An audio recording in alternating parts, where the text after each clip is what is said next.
we actually have really good data on this, that at least for beginning meditators, if you do it for 30 days and you do it just 5 minutes a day, you will see a significant reduction in symptoms of depression, symptoms of anxiety, and symptoms of stress. We've shown that repeatedly in randomized controlled trials. You'll see an increase on measures of well-being or flourishing, and we can talk about what those actually mean. You can even see, just with this amount of practice, a reduction in IL-6. IL-6 is a pro-inflammatory cytokine. Welcome to the Huberman Lab podcast, where we discuss science and science-based tools for everyday life. I'm Andrew Huberman, and I'm a professor of neurobiology and ophthalmology at Stanford School of Medicine. My guest today is Dr. Richie Davidson. Dr. Richie Davidson is a professor of psychology and psychiatry at the University of Wisconsin-Madison. He is a pioneer in the study of how meditation impacts the brain, both during meditations, but also how it changes your brain over time, what we refer to as neuroplasticity. Today, we discuss the incredible health and neuroplasticity benefits that come from regular meditation, including very brief meditations of just 5 minutes per day.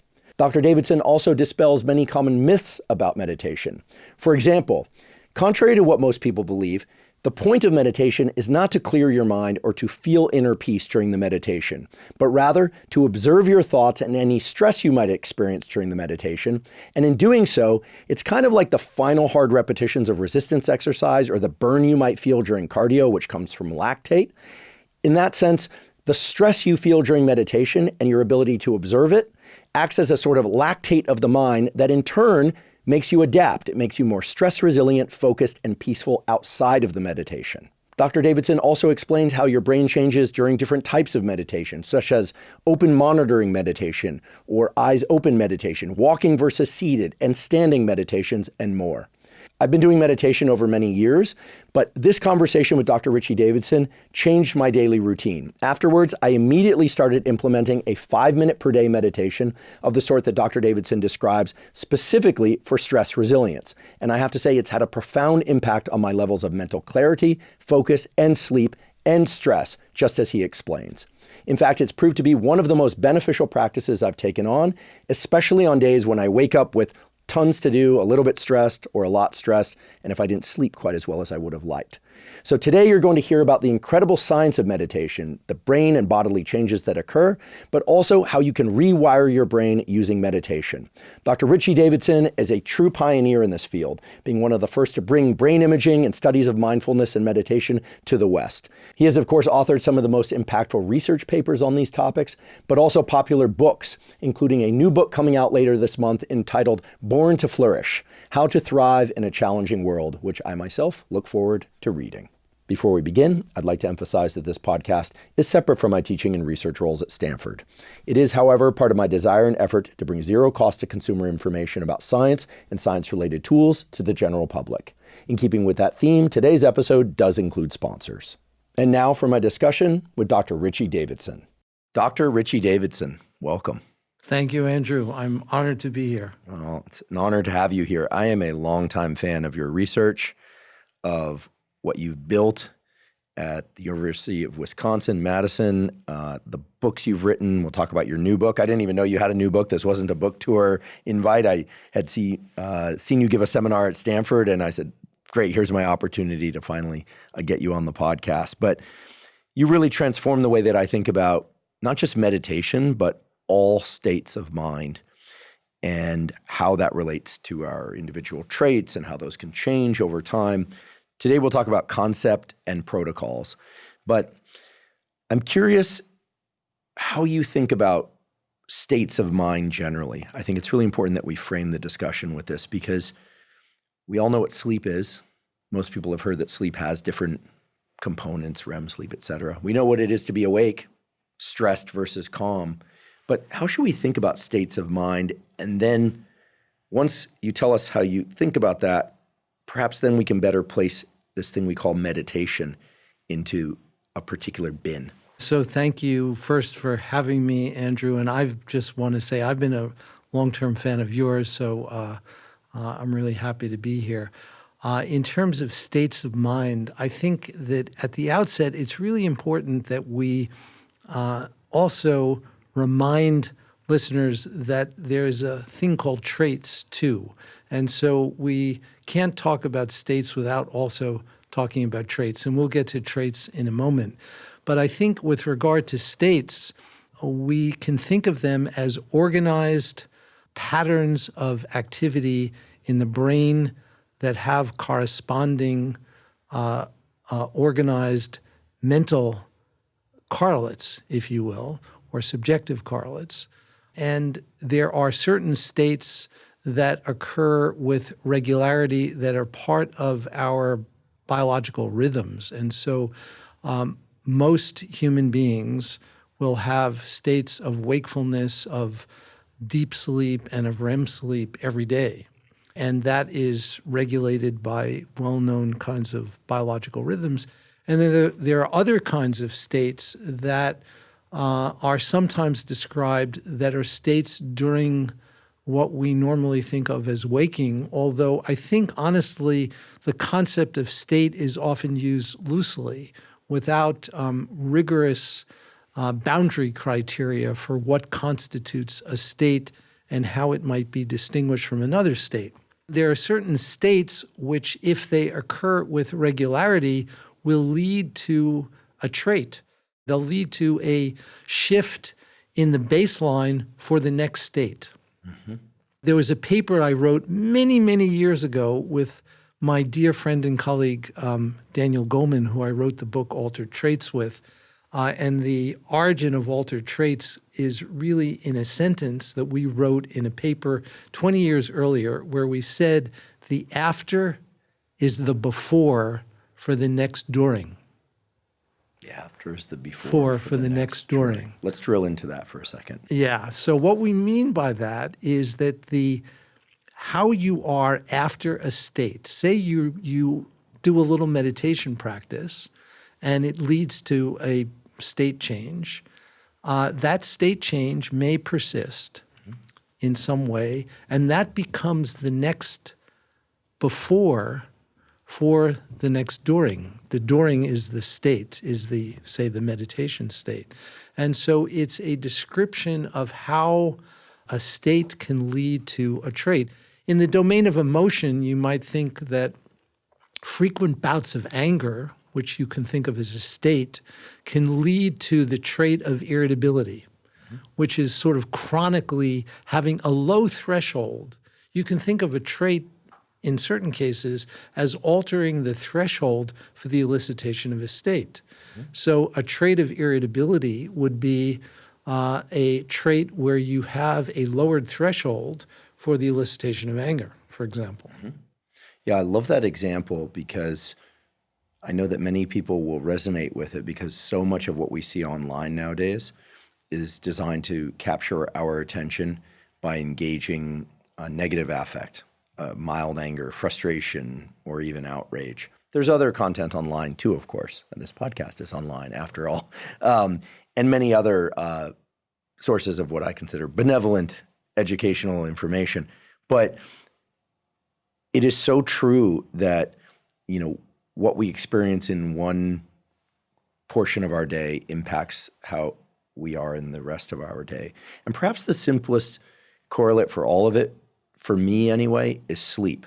If I sleep really well for 3 or 4 nights in a row, I wake up in a certain state that certainly makes my day go differently. Mm-hmm. And the inverse is also true if I don't sleep well.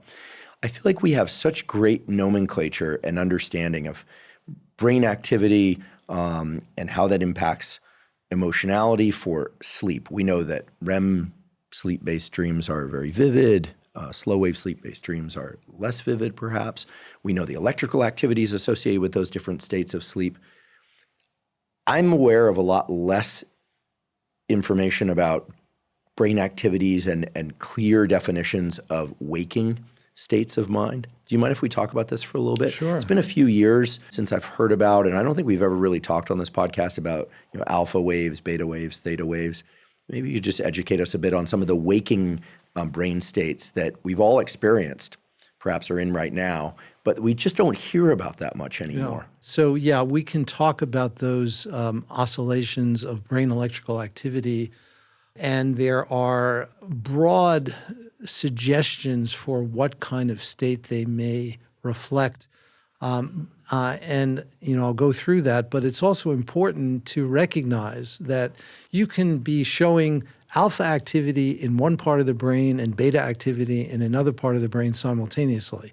And so it's a bit coarse to talk about these as general characteristics, but there could be times when we see predominantly one oscillation or another. And so talking about generalized states in that context may be more reasonable. So with that as a caveat, let me say that in humans, we see a broad range of frequencies that go from approximately 1 hertz, 1 cycle per second, to approximately 40 hertz.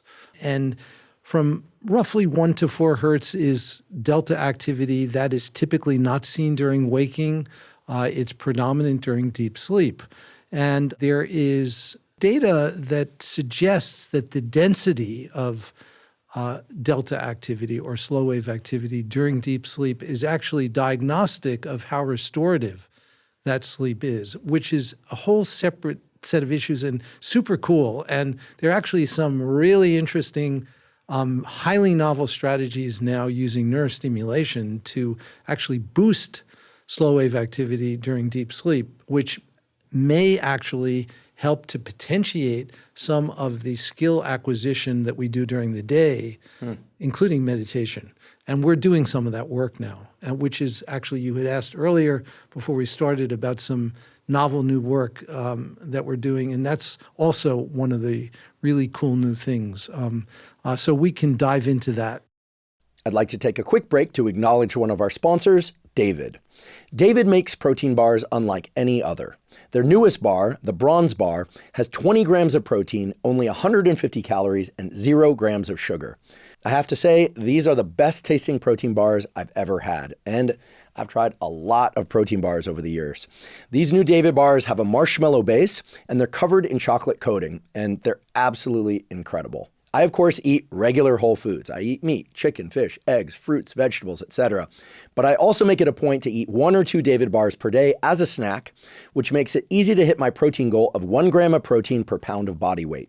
And that allows me to take in the protein I need without consuming excess calories. I love all the David Bronze Bar flavors, including cookie dough, caramel chocolate, double chocolate, peanut butter chocolate. They all actually taste like candy bars. Again, they're amazing. But again, they have no sugar and they have 20 grams of protein with just 150 calories. If you'd like to try David, you can go to davidprotein.com/Huberman. Right now, David is offering a deal where if you buy 4 cartons, you get the 5th carton for free. You can also find David on Amazon or in stores such as Target, Walmart, and Kroger. Again, to get the 5th carton for free, go to davidprotein.com/Huberman.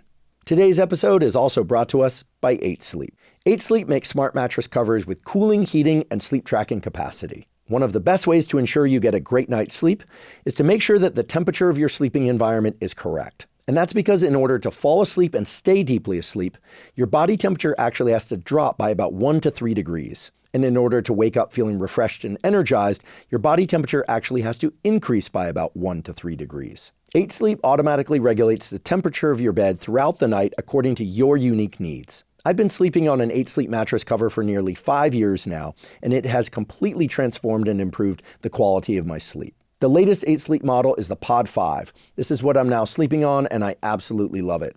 It has so many incredible features. For instance, the Pod 5 has a feature called Autopilot, which is an AI engine that learns your sleep patterns and then adjusts the temperature of your sleeping environment across different sleep stages. It'll even elevate your head if you're snoring, and it makes other shifts to optimize your sleep. If you'd like to try 8 Sleep, go to 8sleep.com/Huberman to get up to $350 off the new Pod 5. 8 Sleep ships to many countries worldwide, including Mexico and the UAE. Again, that's 8sleep.com/Huberman to save up to $350. I saw a paper recently that described and forgive me if this was one of your papers, I don't think it was, it described a pre-sleep meditation that one could do to significantly increase the amount of growth hormone that's released once one gets to sleep. And I thought that wasn't ours. And I thought this can't. And then I realized this makes total sense, right? I mean, it has to do with, I forget the sentence you wrote, but that how we exit one state impacts how we encounter the next one, and perhaps even our trait within that next event of life. So we'll definitely get back to this when we talk about protocols, because I think that people vastly underestimate the extent to which different, let's call them meditations, for lack of a better word right now, how that can impact how we show up to work, how we show up to relating, how we show up even to sleep. Absolutely. And it's not just about being calm so you can fall asleep.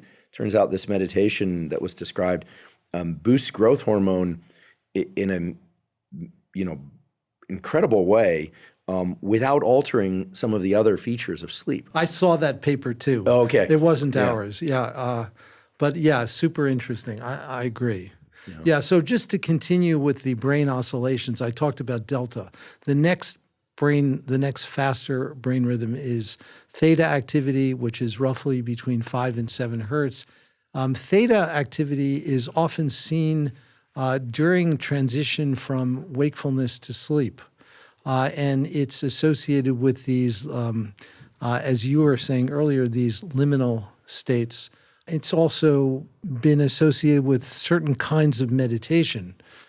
Alpha activity is roughly between 8 and 13 cycles per second or hertz, and it's often characterized as, quote, relaxed wakefulness. Beta activity is typically defined as roughly 13 to roughly 20 hertz. And it's associated with activation. If there is a cognitive task that a person is engaged in, you will typically see increases in beta activity, particularly in the cortical regions that are engaged in those cognitive tasks. And then finally, there's gamma activity. Gamma activity is especially interesting. We see that in meditators, long-term meditators. Gamma activity has as its peak frequency roughly 40 hertz. It is seen in a number of contexts. One of them is during what some have called insight. And insight is where I think most viewers have had the experience of working on a problem, and all of a sudden they just have an aha moment, and things sort of gel, they congeal. They come together, and there have been some clever experimental designs where investigators have created tasks that increase the likelihood of aha moments. They're sort of trivial in the experimental context. They're simple cognitive tasks where all of a sudden you just recognize the answer. It might be something like a crossword puzzle, and you're trying to get a word to fit, and suddenly you get the word. It comes in a moment, and it's kind of an instantaneous recognition. And you typically would see a burst of gamma oscillations that is very short. The average duration would be around 250 milliseconds, really short.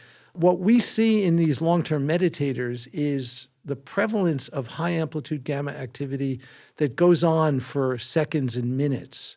When we first saw that, by the way, and there's a lot of interesting history here, but we first reported this in 2004 with very long-term meditators, where the average lifetime practice of this group was 34,000 hours. Listeners can go do the arithmetic later, but 34,000 hours is a big number. And in these practitioners, we saw these really high amplitude gamma oscillations that actually were visible to the naked eye, which is unusual for this kind of measurement. And in the original paper, which was published in PNAS in 2004, we actually had a figure of the raw EEG from one practitioner just to illustrate how prominent it is that you can see it with the naked eye. And we've subsequently replicated that. It's been replicated by others. We've also seen that this gamma activity is found during slow wave sleep. It's actually superimposed on delta oscillations. Is there any evidence that meditation can actually replace sleep, or that it can offset some of the negative effects of mild sleep deprivation? This is a great question. I think about it a lot. I don't think that the evidence is clear on this at all.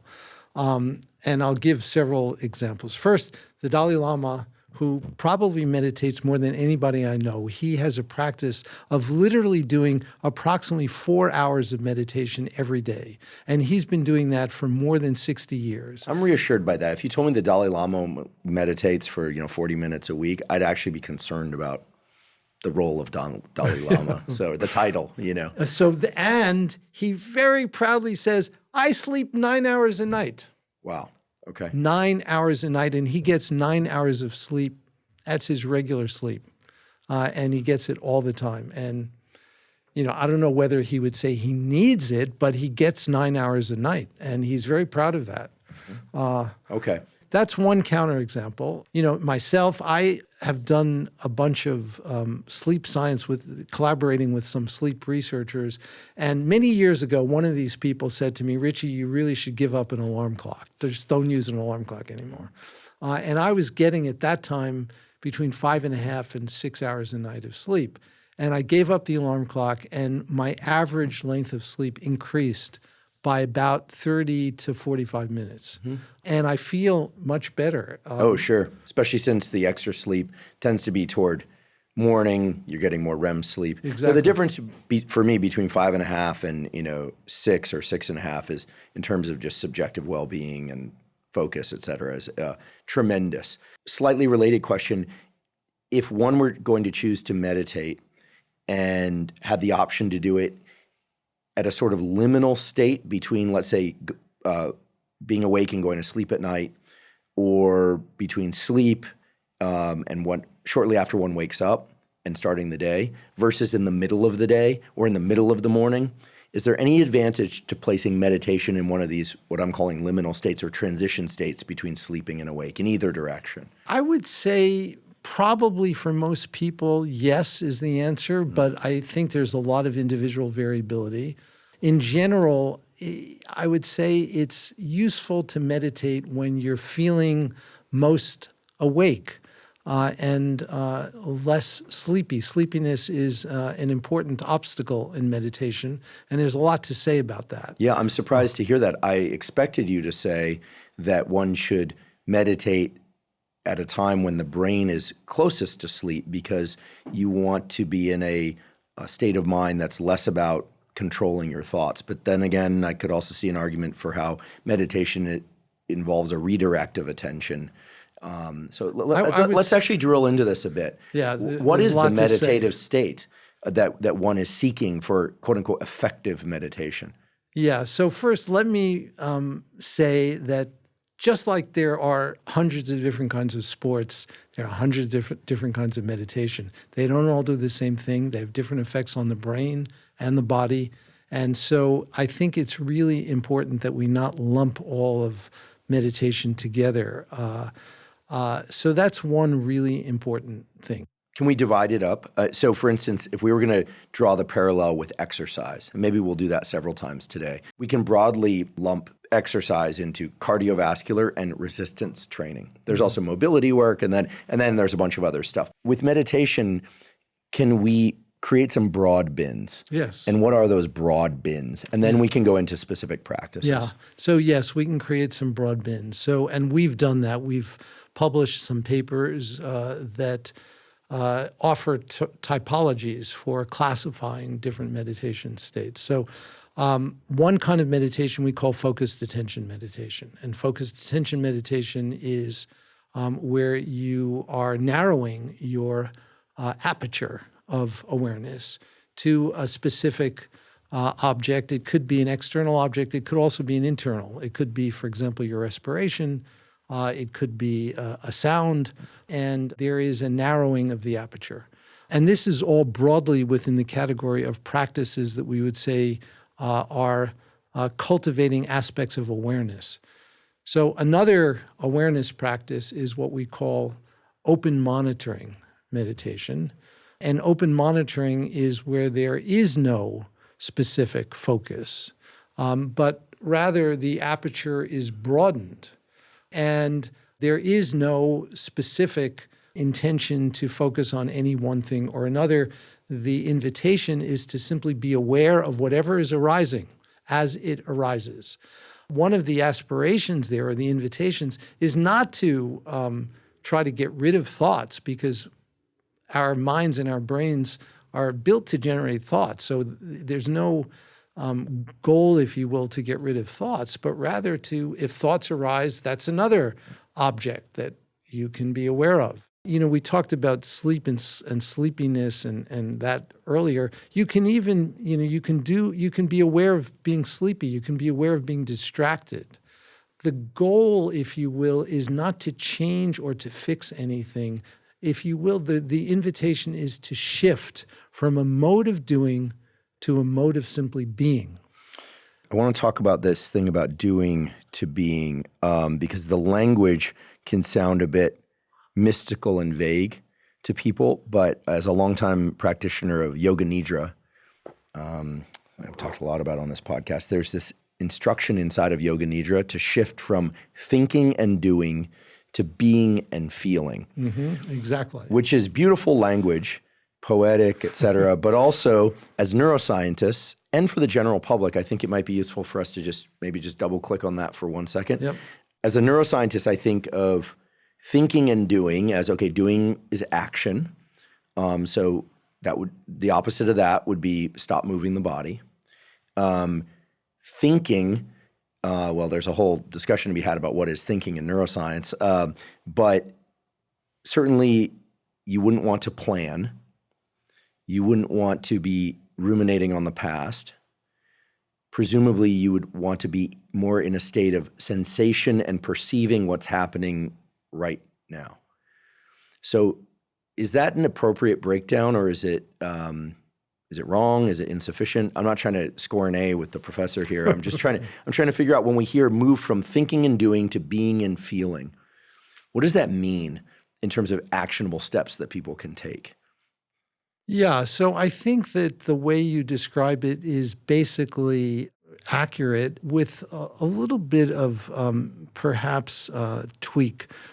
So if one is invited to do this and one finds oneself ruminating or planning, for example, which is supposedly an activity you're, quote, not supposed to be doing, rather than trying to stop it, it's simply to be aware of it. Wow, I'm now planning, or I'm now ruminating about something that happened in the past. What really is most important is the invitation not to change it, not to actively try to shift it, but to simply be aware. And one of the, I think, conjectures in all of this is that there's so much going on under the hood that we're typically not aware of. Our lives are moving at such a pace that the information that is transpiring is occurring at such a rapid rate that we are typically aware of only a small fraction of that. Mm-hmm. And this is a practice that's inviting you to simply be aware of that. And not doing is a helpful kind of thing, because if we're acting in the world, we obviously need to navigate, and there are things we obviously need to do to be safe and to protect ourselves and so forth. And so that will engage other mechanisms. I'm interested in the possibility, or maybe you've seen this in the data, that there are at least two different types of people. People who, for instance, go through life feeling, doing, being, thinking, and projecting things out into the world, or maybe they're quiet people and they don't project much out into the world, but they're just doing their thing and they're not thinking about their thinking. They're not thinking about their doing. They're just doing. We know people like this. Then there are people who are always multi-tracking. Like, they're self-conscious. They're very self-aware. And I'm wondering whether or not a form of meditation where somebody arrives at the meditation very self-aware, like, oh, there's my thought about that again. There's my thought about that again. And working perhaps on not judging it could be beneficial. But perhaps what that person, quote unquote, needs or would benefit from was just being in a state of freedom from their self-monitoring. Yeah. Whereas the other person perhaps could, clinician here, could afford to be a little more self-aware and realize, I'm in this mode and see their thinking a little bit. Totally. And you're naming something super important. I think that the way you characterize the second person who is more self-aware, there's more than just self-awareness in your description. There's a kind of holding back. It's not just monitoring, but there's a kind of suppression almost. Mm-hmm. It's a lot of work. It's a lot of work. And it could be stifling for their creativity. Absolutely. We had my friend David Cho on the podcast. Now we're friends. That was actually the first time we had met, but we've become good friends, and he's a brilliant artist. And he talks about how the best art comes from just forgetting what anyone thinks or wants. Rick Rubin talks about this, just getting the audience out of your mind and just letting it flow through you. Yeah. And I think great artists do that. And it's what we pay money to see. We want to see that form of expression. We don't want to see the self-monitoring artist. Yeah, that's great. And I totally resonate with that. And there is a phrase in the Tibetan Buddhist tradition that is called undistracted non-meditation. Undistracted non-meditation. And that's said to be the highest form of meditation, where you just drop all the crap. All the techniques, all the control, all the tightness. This is my goal in life. Watch out, folks, if this ever happens. But you're totally awake. You're fully aware. Yeah. But there's no artifice. There's no. It's just complete freedom. Mm-hmm. And there are, I think I've had the honor of just hanging out with some people who I think are really in that as a trait. That's who they are. Rick Rubin's like that. He's a close friend, and I can tell you I've spent a lot of time with Rick. And how he appears to people and his kind of mythical status, I think a lot of people, his magneticism is because that's real. Yeah. He can be in very, very close proximity to things, online, in person. He can see all of it. He's in real touch with it, but he's still him. Somehow it doesn't invade him in a way that changes the way he shows up. Yeah. He, like if we were to paint little beams of energy, now we're really sounding woo, coming out, there's stuff coming out, there's stuff going in, and they're interacting, but they're not contaminating one another. Where they interact, it just makes both things better. Yeah. And that's a very, very rare trait. Yeah, I agree. Mm-hmm. There's a term that I often use, which, I can talk about how we can define this more technically, but for lack of a better word, I call stickiness. And it's kind of an affective hysteresis, if you will. It's kind of where, you're hanging on to emotions that may not be useful. You're carrying stuff from a previous experience into a current experience, and it muddles things. Our emotional lives are so infused with this kind of stickiness, but like with Rick Rubin or with other people who are showing this, there's no stickiness. Mm-hmm. There's no stickiness. And that's a kind of freedom that I think is very much what we're talking about as the trait manifestation of these kinds of practices. Yeah, it's interesting. I think a lot of people mistakenly use drugs to try and access that state. Mm-hmm. And I also think that we have a real, as a species, as a culture, but also as a species, we have a real affinity to people who can embody this freedom that you're talking about. Great comedians. Like when Richard Pryor was on, you're just like, maybe he had a subscript in there. Maybe he was devoting like 2% of his prefrontal cortex to monitoring, but it just seemed like, we call it flow, but we're in their flow, they're in ours, whatever it is. There's a powerful interaction there that there seems to be very little self-monitoring. then there are a few other, we see it in athletics. Yeah, totally. We just see it, we can feel it, and it's super powerful. Yeah. And that's from the perspective of, performing arts or comedic arts. But for people who want to approach meditation, do you think it's useful at all to ask themselves before they go into the meditation, are they in a mode of self-monitoring, or are they in a kind of, or are they feeling more free, more present to just whatever it is they're experiencing, not questioning it?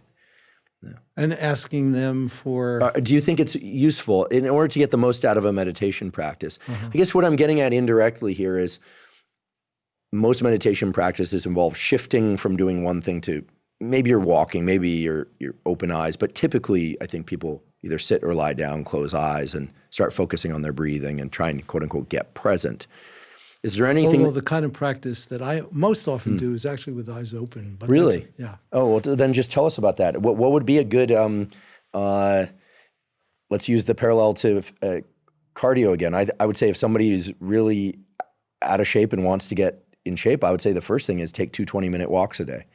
And then we could talk about getting on a exercise bike, and then maybe doing some resistance, or you start layering things in, right? But what would be the equivalent of the 2 20-minute walks a day for meditation? So this is the protocol question, I guess. It's, I would say it's really important to start modestly, and we often will ask a person, what's the minimum amount of meditation that you think you can commit to every single day, and do it for 30 days consistently? 5 minutes. Perfect. Whatever that number is, perfect. Start with that. And then the next question is, are you comfortable doing it formally as a seated practice, or would you prefer to do it while you're walking or while you're doing another non-cognitively demanding activity? It could be commuting. It could be washing the dishes. There are lots of those kind of activities that we often do on a daily basis that you can actually intentionally use your mind in this way while you're also doing those activities. And by the way, we actually have really good data on this, that at least for beginning meditators, it doesn't matter if you're doing it as a formal meditation practice or as an active practice, the benefits are absolutely comparable. And what are those benefits? So if you do it for 30 days and you do it just 5 minutes a day, you will see a significant reduction in symptoms of depression, symptoms of anxiety, and symptoms of stress. We've shown that repeatedly in randomized controlled trials. You'll see an increase on measures of well-being or flourishing, and we can talk about what those actually mean. You can even see, just with this amount of practice, a reduction in IL-6. IL-6 is a pro-inflammatory cytokine that is important in systemic inflammation. And with just this minimal amount of practice, you see a significant reduction in IL-6 over the course of 28 days, 5 minutes a day.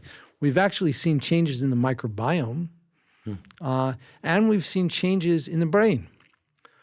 With just this minimal amount of practice. But the important point is that you're doing it every day.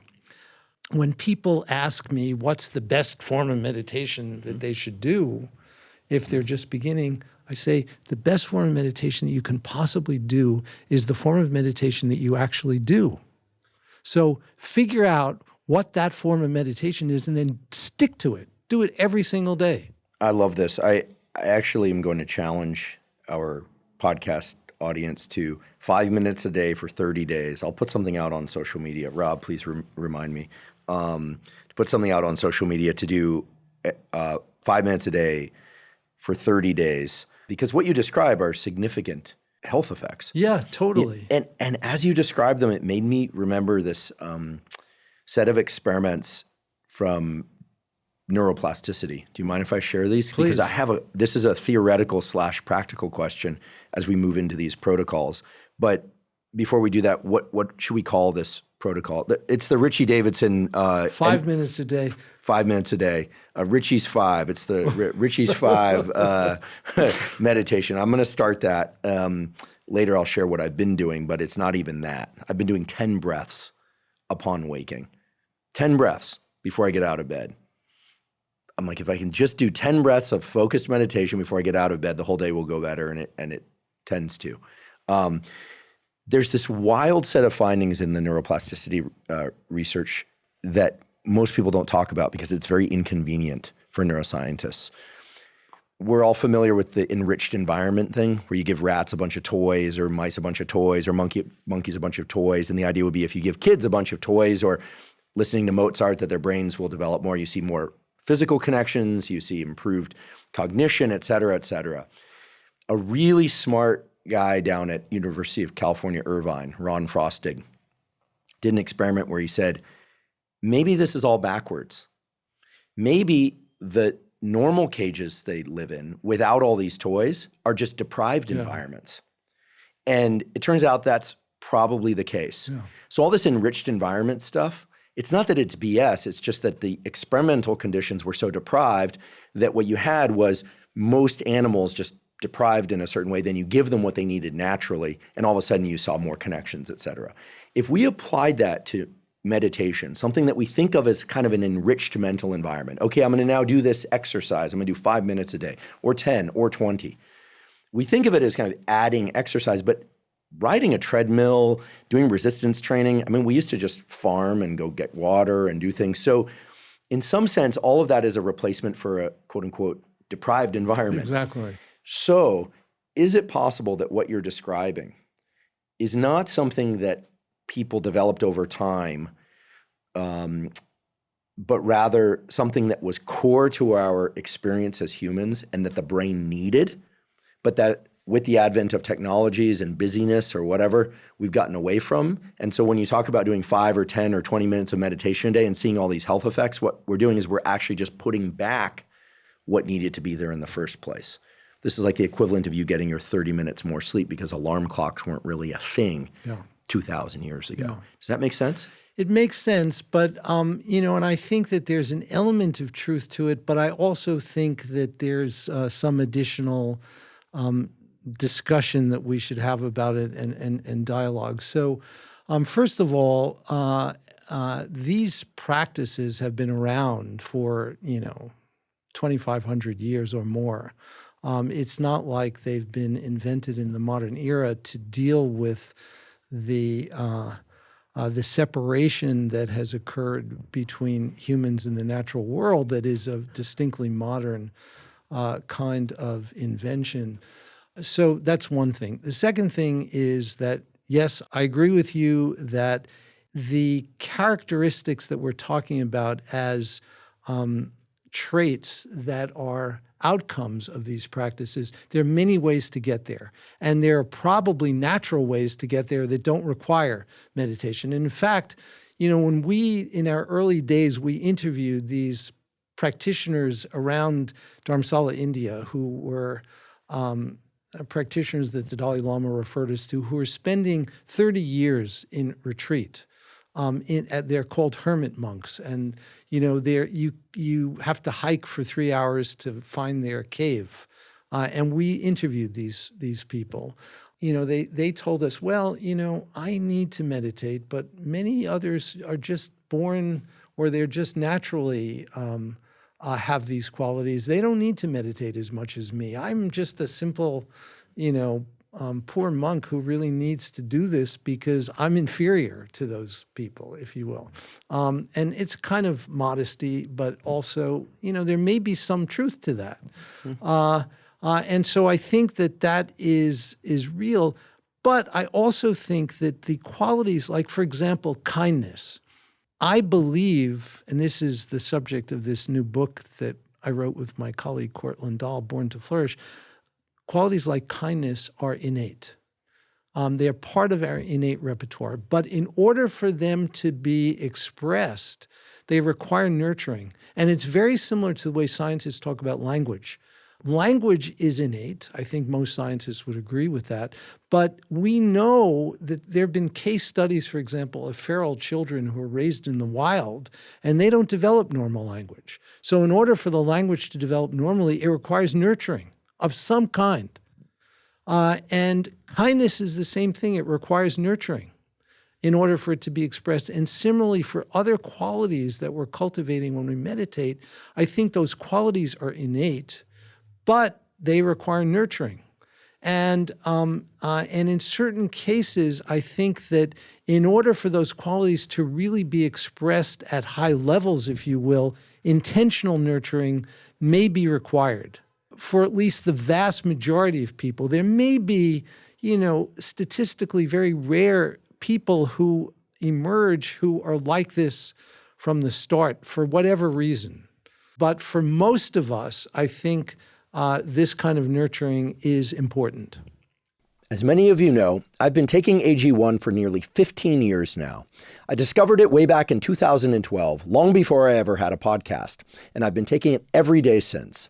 The reason I started taking it, and the reason I still take it, is because AG1 is, to my knowledge, the highest quality and most comprehensive of the foundational nutritional supplements on the market. It combines vitamins, minerals, prebiotics, probiotics, and adaptogens into a single scoop that's easy to drink, and it tastes great. It's designed to support things like gut health, immune health, and overall energy. And it does so by helping to fill any gaps you might have in your daily nutrition. Now, of course, everyone should strive to eat nutritious whole foods. I certainly do that every day. But I'm often asked if you could take just one supplement, what would that supplement be? And my answer is always AG1, because it has just been oh so critical to supporting all aspects of my physical health, mental health, and performance. I know this from my own experience with AG1, and I continually hear this from other people who use AG1 daily. If you would like to try AG1, you can go to drinkag1.com/Huberman to get a special offer. For a limited time, AG1 is giving away 6 free travel packs of AG1 and a bottle of vitamin D3 K2 with your subscription. Again, that's drinkag1 with the numeral 1.com/Huberman to get 6 free travel packs and a bottle of vitamin D3 K2 with your subscription. Why do you think it is that so many people find it challenging to maintain a meditation practice? I mean, 5 minutes a day is nothing.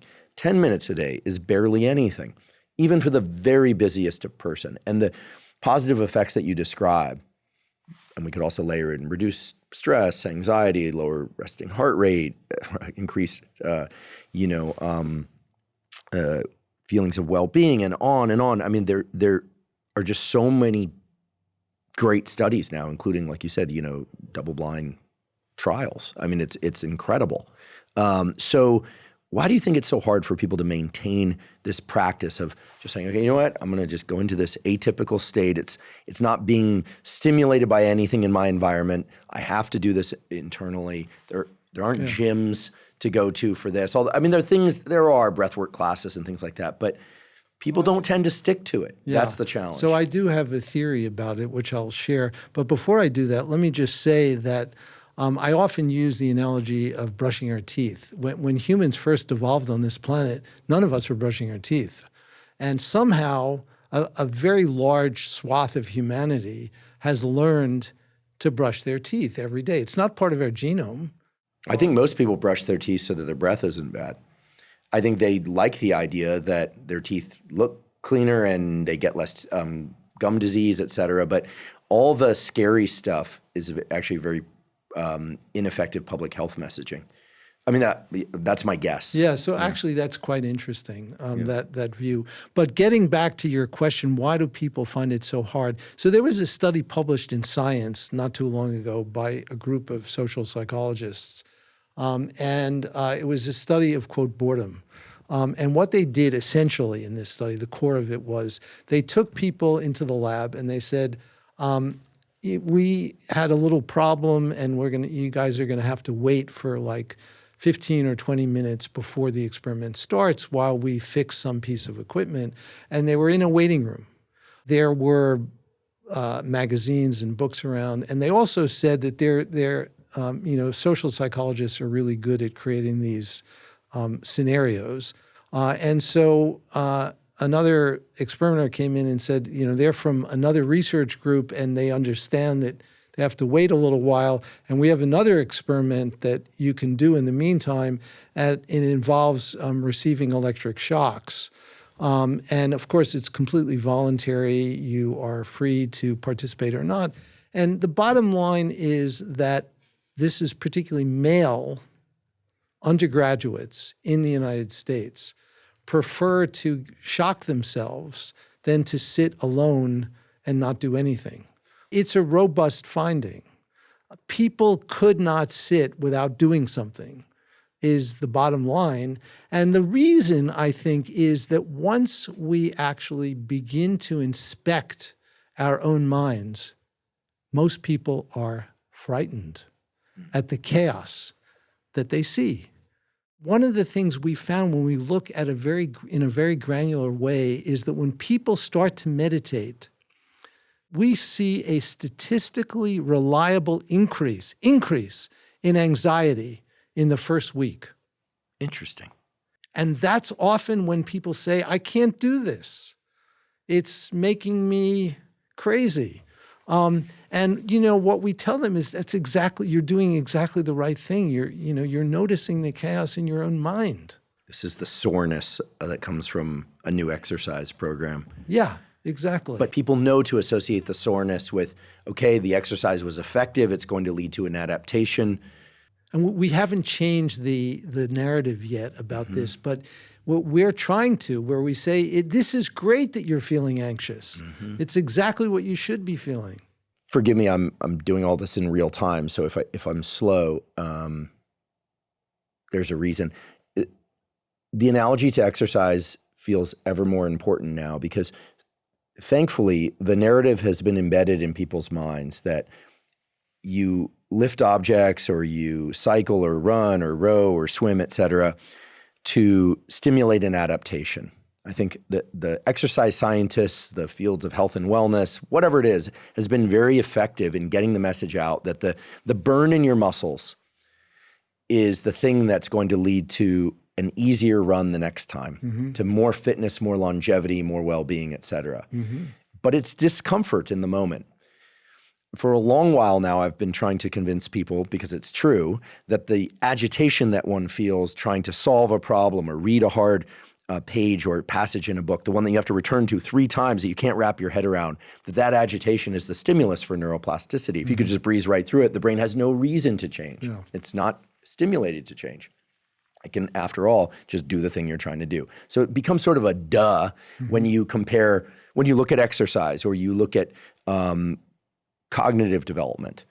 But somehow when it comes to meditation, maybe we can accomplish this today. I think you're doing this for us. Just knowing that in the first week, anxiety is going to go up. But that's the equivalent of lactate accumulating in the muscles. It's the lactate of the mind. The burn, it's the lactate of the mind. Yeah. Thank you. Yes. Thank you. Perfect. I believe that languaging and messaging is so critical to get people to adopt practices that require this discomfort adaptation loop that needs to be repeated over time. I love that. Yeah. I knew we'd get someplace in that one. Thanks to you. So glad you're here. So week 1, 5 minutes a day. Expect and embrace the anxiety. Yeah. Is it the thing that's going to produce the adaptation? I think it's contributing to it, yes. And it's also being aware of the anxiety without being hijacked by the anxiety, without being lost in the anxiety. So being able to see the anxiety as it's arising. And that's, this is training in meta-awareness. Meta-awareness is super important. I actually think meta-awareness is a necessary prerequisite for any kind of human transformation, mental transformation. Could you define it for us? Tell us a bit more about it. I'm very curious. Yeah, so I would say meta-awareness is the faculty of knowing what our minds are doing. And to some listeners, that may sound a little strange, but how many of you have had the experience of reading a book where you might be reading each word on a page and you read one page, a second page, and after a few minutes, you have no idea what you've just read. Your mind is lost, it's somewhere else. But then you wake up. The moment you wake up is a moment of meta-awareness. And it turns out that that's a trainable skill. And that is one of the really important prerequisites for all other forms of training, of mental training. Do we know where this meta-awareness resides in the brain? Is it prefrontal cortex? You know, it's a network of prefrontal cortex, anterior cingulate, insula. I think those are all structures that are participating in meta-awareness. It's interesting because I feel like, as we were discussing earlier, people crave forgetting about themselves and just being in experience. It's just such a powerfully and I think positive, seductive thing. I often think about, like at a party, dancing, like people who can just dance and enjoy themselves versus people who are self-conscious about how they're dancing. Even people who are good at dancing. You can be meta-aware without being awkwardly self-conscious, if you will. So, you talked earlier about flow. I didn't jump in then, but flow can occur with or without meta-awareness. Really? Yes. A lot of flow, I think, occurs without meta-awareness. So, Csikszentmihalyi, who first studied flow, he studied rock climbers. And like a rock climber who is, think about this. Why do people do stuff like rock climbing? I think that the reason why people do stuff like that is to produce this state of flow where most of those kinds of states of flow, I think, are states of flow without meta-awareness, where you're completely absorbed in the activity. And for a rock climber, if there's even a momentary lapse in attention, it could be potentially lethal. And so by arranging one's physical environment in that way, you are basically forcing the default mode to be suppressed. And the default mode is a mode that we know is associated with a lot of self-referential thought. And self-referential thought often is anxiety-provoking. And so this is a way to transiently suppress the default mode. But flow can also occur with meta-awareness. And it doesn't diminish the quality of the flow. And one analogy that we can use is in a movie theater. Viewers have had the experience of being in a movie theater. And I'm sure people have had the experience of being in a movie theater where you're so engrossed in the movie that you're not aware that you're in a theater. And you may not be even aware that you're watching a movie. You are totally absorbed in the plot. And we've actually come up with a term to define that, and we call it experiential fusion, where you're fused with the experience. And that is a kind of the analogous to flow without meta-awareness. But imagine being in the movie theater where your attention is riveted and there's absolutely no lapse in attention, but in the kind of penumbra of awareness, you are aware you're in a movie theater. You're aware that you're watching a movie. But that doesn't diminish the quality of your attention. I want to ask about this thing about chaos, noticing the chaos of one's mind, because you said that sort of sits at the seat of the anxiety that people will feel when they first start to meditate. Now everyone knows in the Richie meditation to push through the first week, expect the lactate of the mind, push through it. I love that so much. Thank you. The idea that the mind is chaotic and getting comfortable with that and not reacting to it, not feeling like we have to get away from it.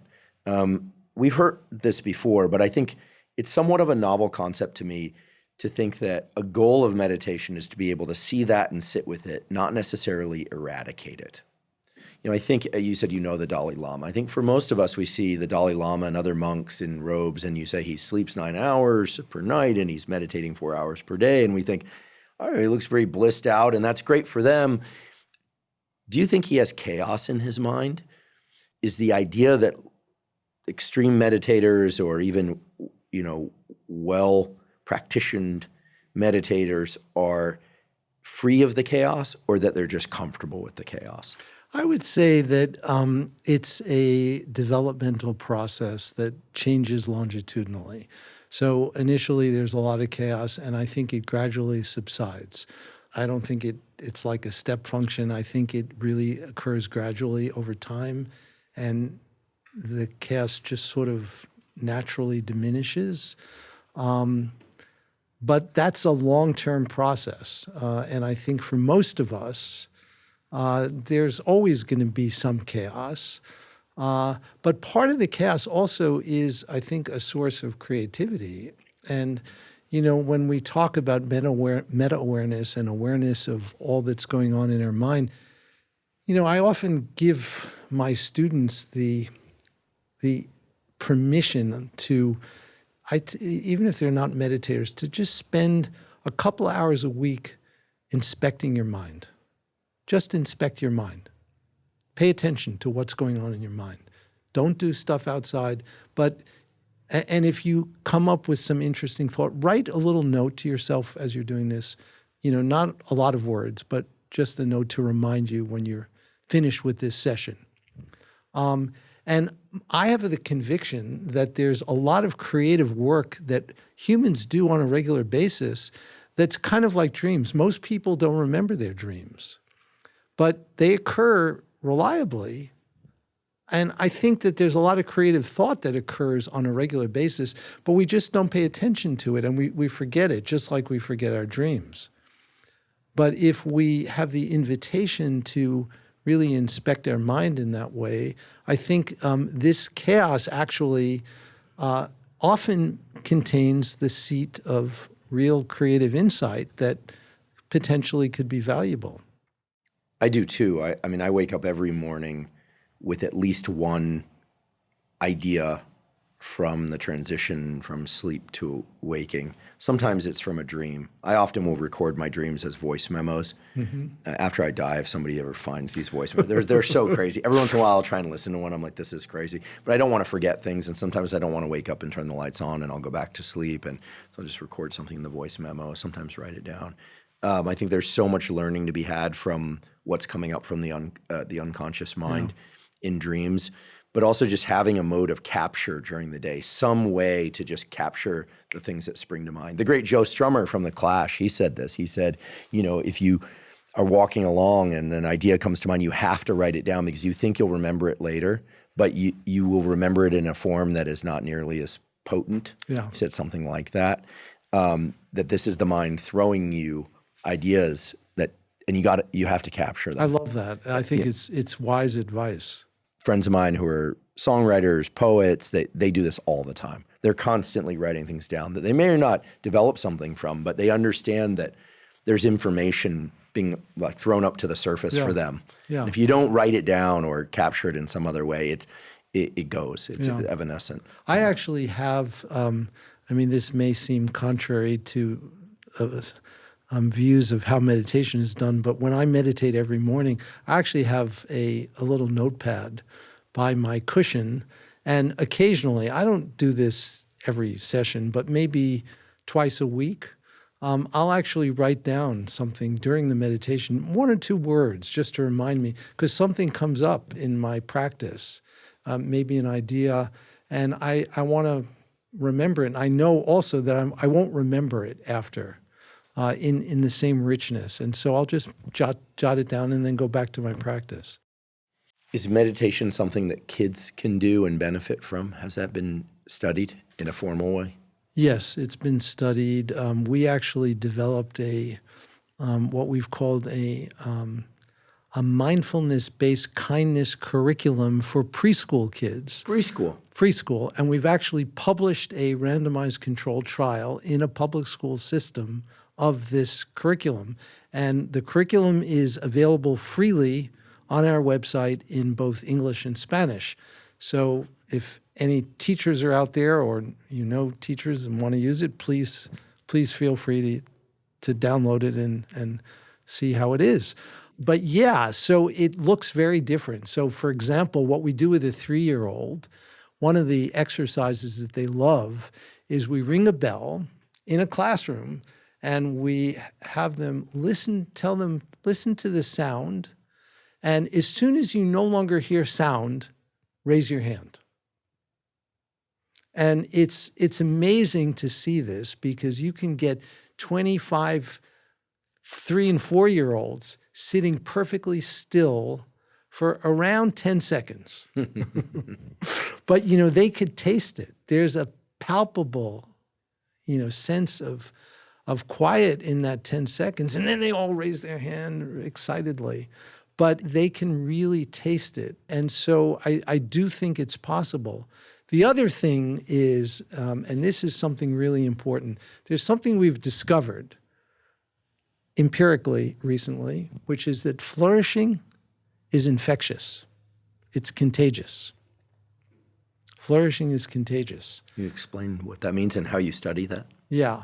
So in the example of you asked about meditating in kids, and the reason I'm bringing it up in this context is one of the best things I can think a parent can do for a kid is not to have the kid meditate, but meditate yourself and just be with the child and be fully present, be connected, and really show up in that way. And you will osmotically transmit through your demeanor and your interaction, you will transmit these qualities to the child in a completely implicit way. And that's what we mean when we say flourishing is contagious, but how we studied it. So let me actually share one of this is a finding that we're super excited about, and it's not yet published, but it's the paper is just under review. So one of the things we're deeply interested in these days is how can we scale human flourishing? So we're doing this kind of sector by sector, and one sector that we're doing a lot of work with is educators. And educators around the world, and particularly in the US, but we've done this in Mexico too, so it's not just US-based, but they're super stressed, they're not well paid and all of that. So we did a study with public school educators in Louisville, Kentucky. And there are many reasons why we went to Louisville, but Louisville is a complicated school system. It's diverse. There are a lot of problems in it, and it's a big urban school district, the Jefferson County Public School District in Louisville. And we did a randomized control trial with 832 educators in Louisville. And we had them use our Healthy Minds program, which is a digital offering, which is freely available as the Healthy Minds program, where we had them cultivate 4 key pillars of well-being: awareness, connection, insight, and purpose. We can take a deeper dive into each of those after. But they practiced for around 5 minutes a day. The average was a little less than 5 minutes a day over the course of 28 days. And we measured standard outcomes like depression and anxiety and stress and measures of flourishing.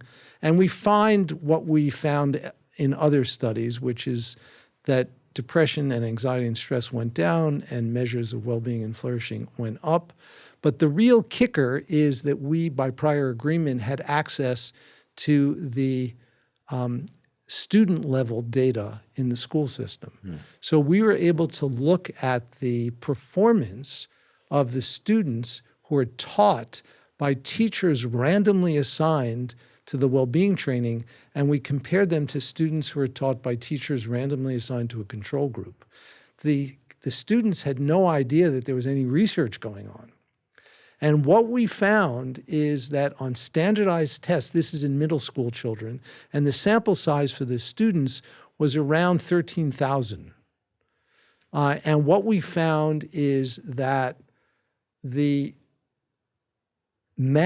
standardized math scores of the students who were taught by teachers randomly assigned to the well-being training was significantly greater than the scores of the students who are taught by teachers randomly assigned to the control group. Same curriculum. identical. So what do you think is being transmitted there? Is it that the teachers are calmer, therefore the students are calmer? Is it that the teachers are calmer, therefore they're clearer, so the students are, I mean, there are a lot of variables. We don't need to isolate them. I mean, this isn't, we're not trying to do, pharmacology here. But what do you think could be going on? Yeah, I think everything you said is likely to be going on. I think the teachers are likely calmer. They're more connected. And what we know is that, it was interesting because we looked at reading scores, and the data for the standardized reading measure was in the same direction, but it wasn't as robust. The biggest signal was in math scores. And we know that math performance is degraded by stress more than reading performance in this age group. And so it could be is something as simple as the kids who were taught by teachers that went through the well-being training are simply calmer and less stressed when they take the exam. And so their true competence is more likely to be reflected in the test. And not have it degraded by this kind of added stress and anxiety. So this is, an illustration that flourishing is contagious in this way. I would like to take a quick break and acknowledge one of our sponsors, Joovv. Joovv makes medical-grade red light therapy devices. Now, if there's one thing that I have consistently emphasized on this podcast is the incredible impact that light can have on our biology and our health. Now, in addition to sunlight, which I've talked about a lot on this podcast, red light, near-infrared, and infrared light have been specifically shown to have positive effects on improving numerous aspects of cellular and organ health. These include faster muscle recovery, improved skin health, wound healing, improvements in acne, reduced pain and inflammation, improved mitochondrial function, and even improvements in vision.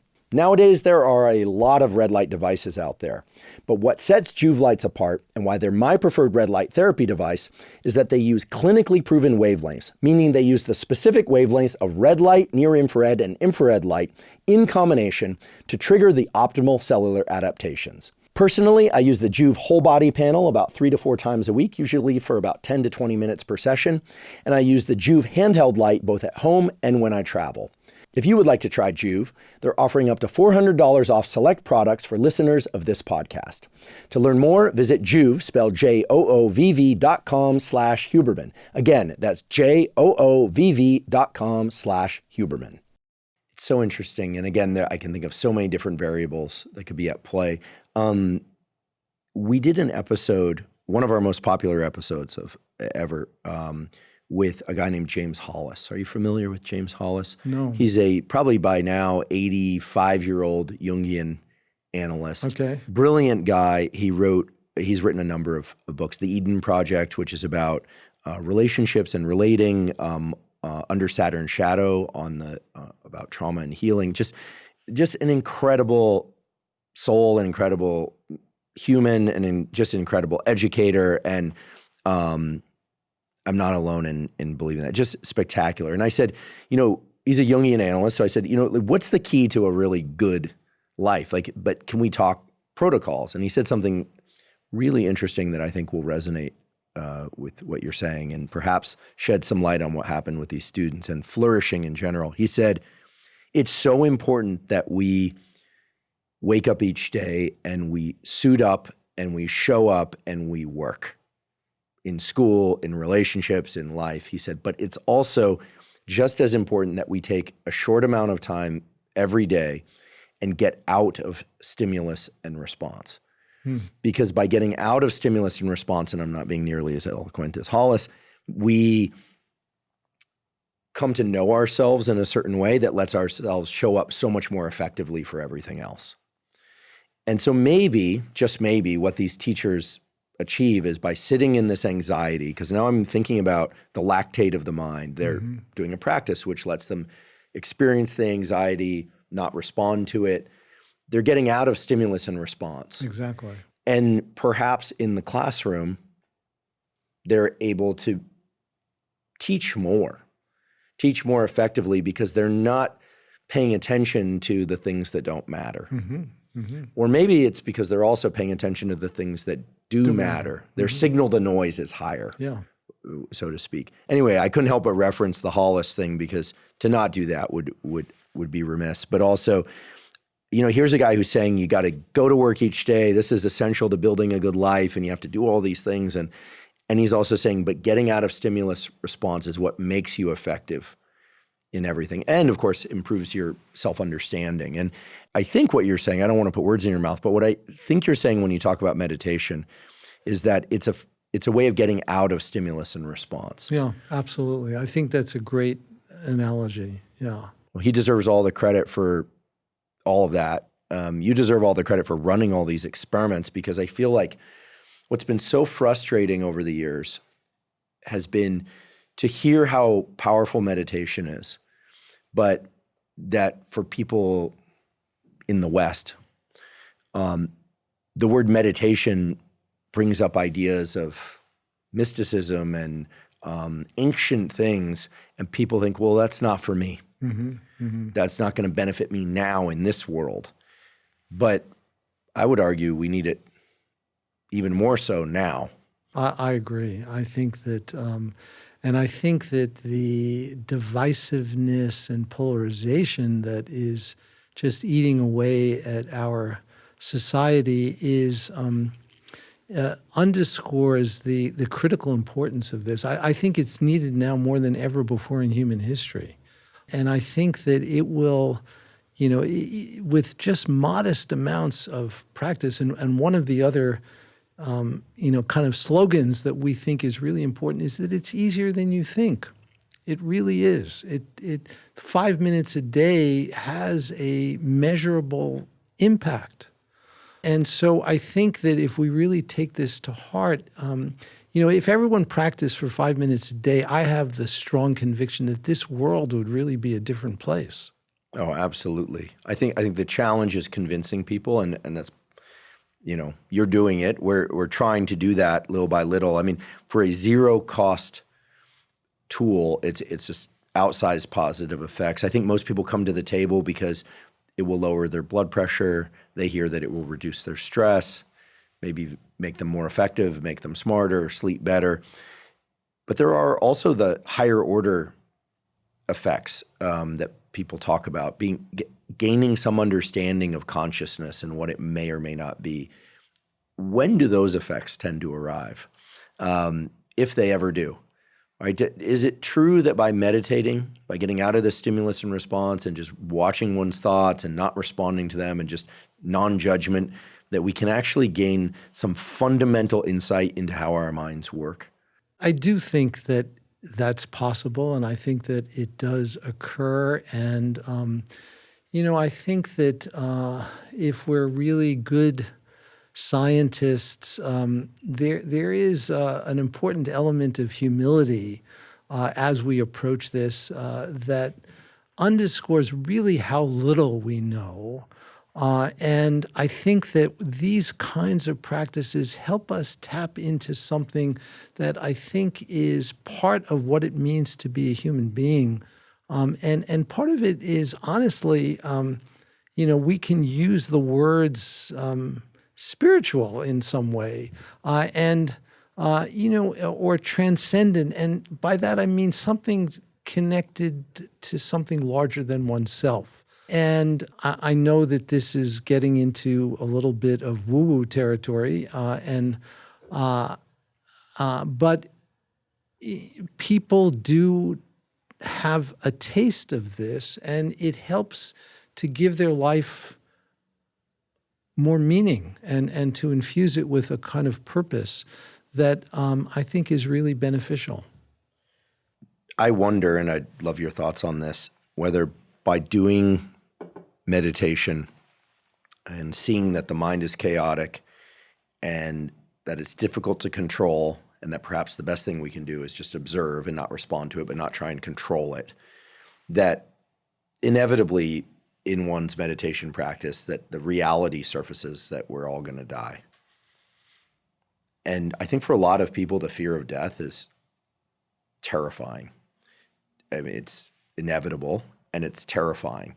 And I do sometimes feel that a lot of the stuff in the world that we're offered, whether or not it's drugs or alcohol or excessive work or whatever, that just all the stuff is that a deeper layer of that offering is that it distracts us from that reality. Because it's terrifying, right? Any healthy person doesn't want to die. Although I don't think it's terrifying for all people. And I think that this is actually one of the dimensions that is shifted by long-term meditation practice, unquestionably. Is it shifted because people come to some understanding of energy and the fact that they will likely become part of something else? Or do you think it's that they can just accept the reality that we're here, then we're not here? I think it's more the latter. And also, imagine that this is the last day we're living right now. Friday the 13th of all days. Of all days. It happens to be Friday the 13th. And, are we showing up in a way that feels right for us and making the most of our lives and not squandering the opportunity that we have?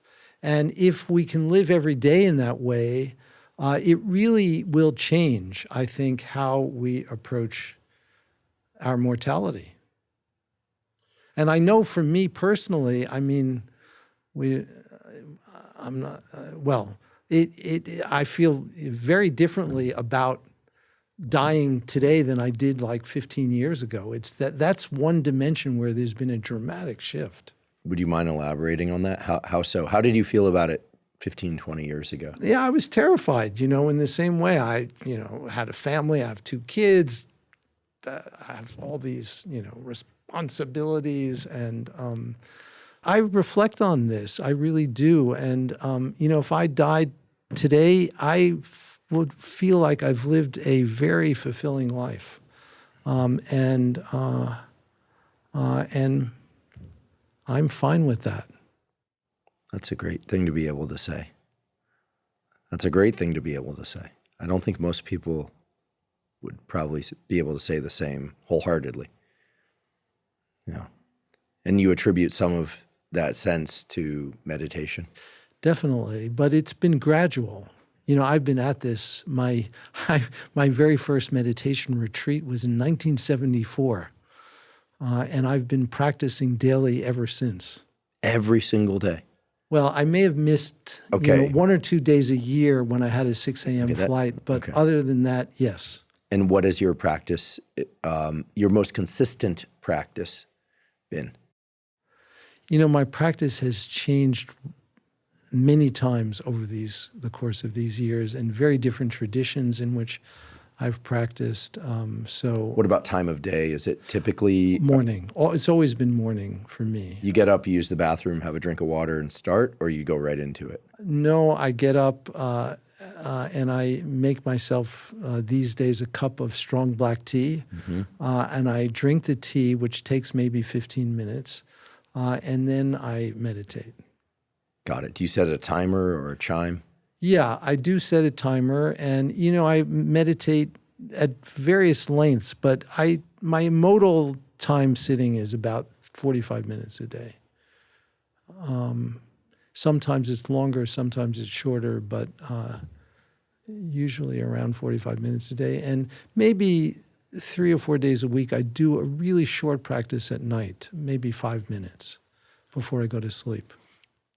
Since everyone that takes on the 5-minute a day, 30-day meditation challenge will do it, once they reach 30 days, does it make sense to update that to a longer meditation, or would you just suggest that people stay with that as long as possible? What I would suggest is check in with yourself and see how you're feeling about it and how it's resonating with you. And if you feel like you can't really do much more, just stick with 5 minutes a day and keep doing that. The important thing is to stick with the daily practice. And one of the things that we talk about in this new book, Born to Flourish, is a lot of people have a really difficult time coming up with really being able to do this daily. And one of the things that we talk about based on our finding that it doesn't matter, at least in the early stages, whether you're meditating as a formal practice or doing it while doing other activities of daily living that are not demanding, like walking or commuting, you tie this to regular activities that you do every day, whatever those activities are. And we talk about this idea of social Zeitgebers. A Zeitgeber, as you know, is an environmental event, a signal that marks in the classical literature, a biological rhythm, like light is a Zeitgeber to set our biological rhythms. But in the modern world, we have social Zeitgebers that are human-created Zeitgebers. So eating, for example, is a Zeitgeber. We eat typically at roughly similar times every day, at least most people. And that's an opportunity. You do that every day. You can pair a little practice with that. And, one of the practices that you can do, which I do every time I eat virtually, unless I'm eating with someone and it's awkward, but I do it at home, is do a little appreciation practice. Spend just 30 to 90 seconds reflecting on all the people it took to have food on your plate.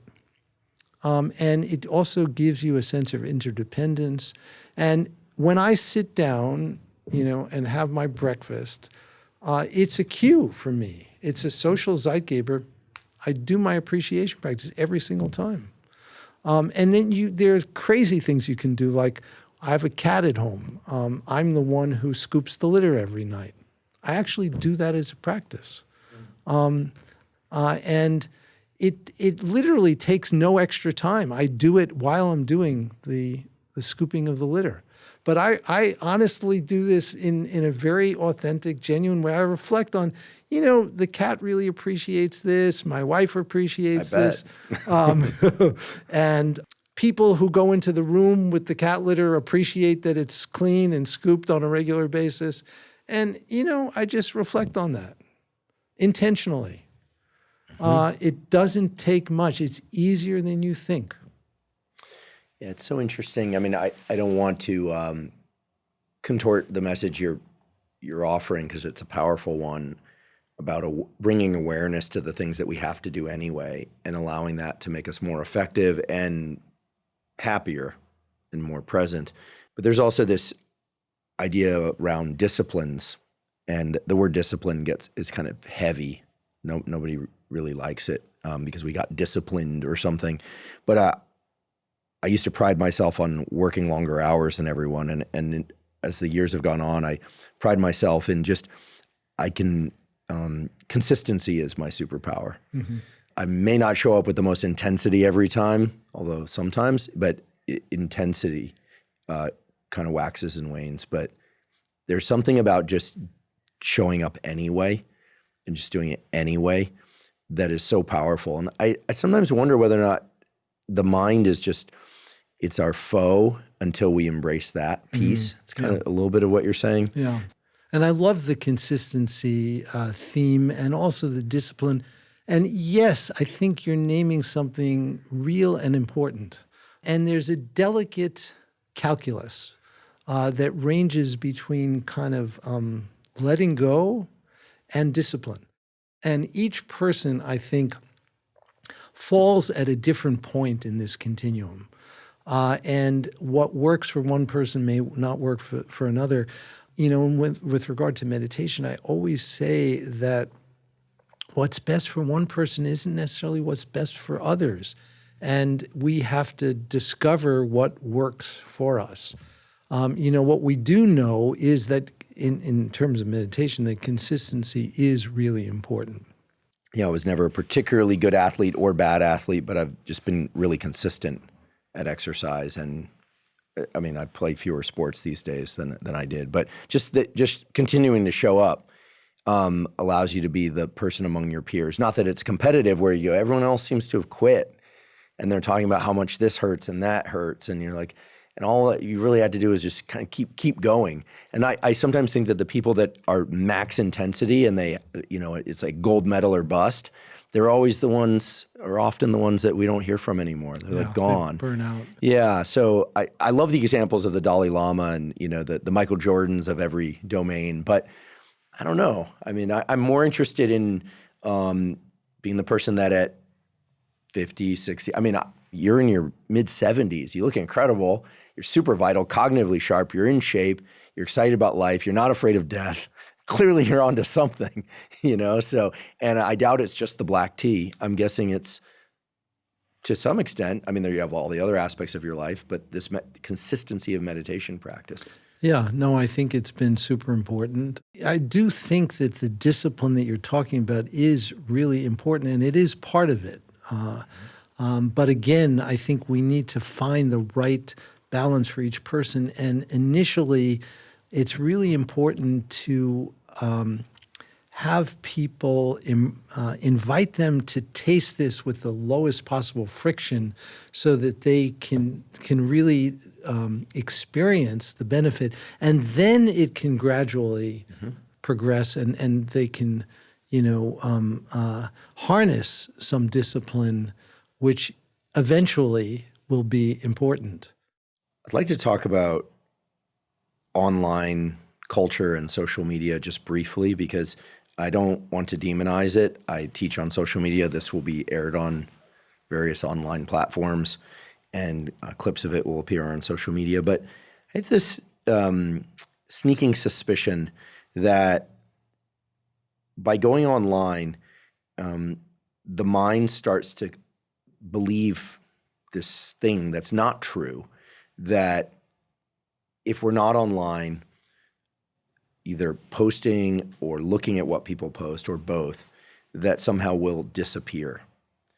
And it gets to this idea of the anxiety that one feels when you just go into your own mind and it's chaos in there for so many people. It's like, it's chaos in here, and then just learning to sit with that. I think a lot of people go into the world because the chaos of the world can occupy their attention, and then it's not about the chaos that's in them. Exactly. Again, I don't want to demonize online platforms because I use them, I educate on them, I learn from them, and I gain entertainment from them too. But I wonder whether or not the net effect of social media and the internet over the last, let's say, 10 to 15 years has been to trick the mind at an unconscious level into thinking that if we're not on there, we're going to miss out. But it's not FOMO of not, like, we're not going to be included, but that I actually think it may run much deeper than that, that it's that we don't exist, that life is there, and if we're not aware of it, we don't exist. Because I see parents looking at their phones while their kids are running around them. So you can't say, oh, well, this is only, well, if you have kids and you're tending to your kids, and some parents are great parents, but I see a lot of kids that are clearly being, babysat by devices. And the parents will say, listen, it's the only thing that quiets them down and gets them to settle down while I can tend to things. So I can relate. But what do you think about the idea that the internet, while powerful and can be used for great good, may have convinced billions of human minds that they don't exist if they're not observing or engaging on there?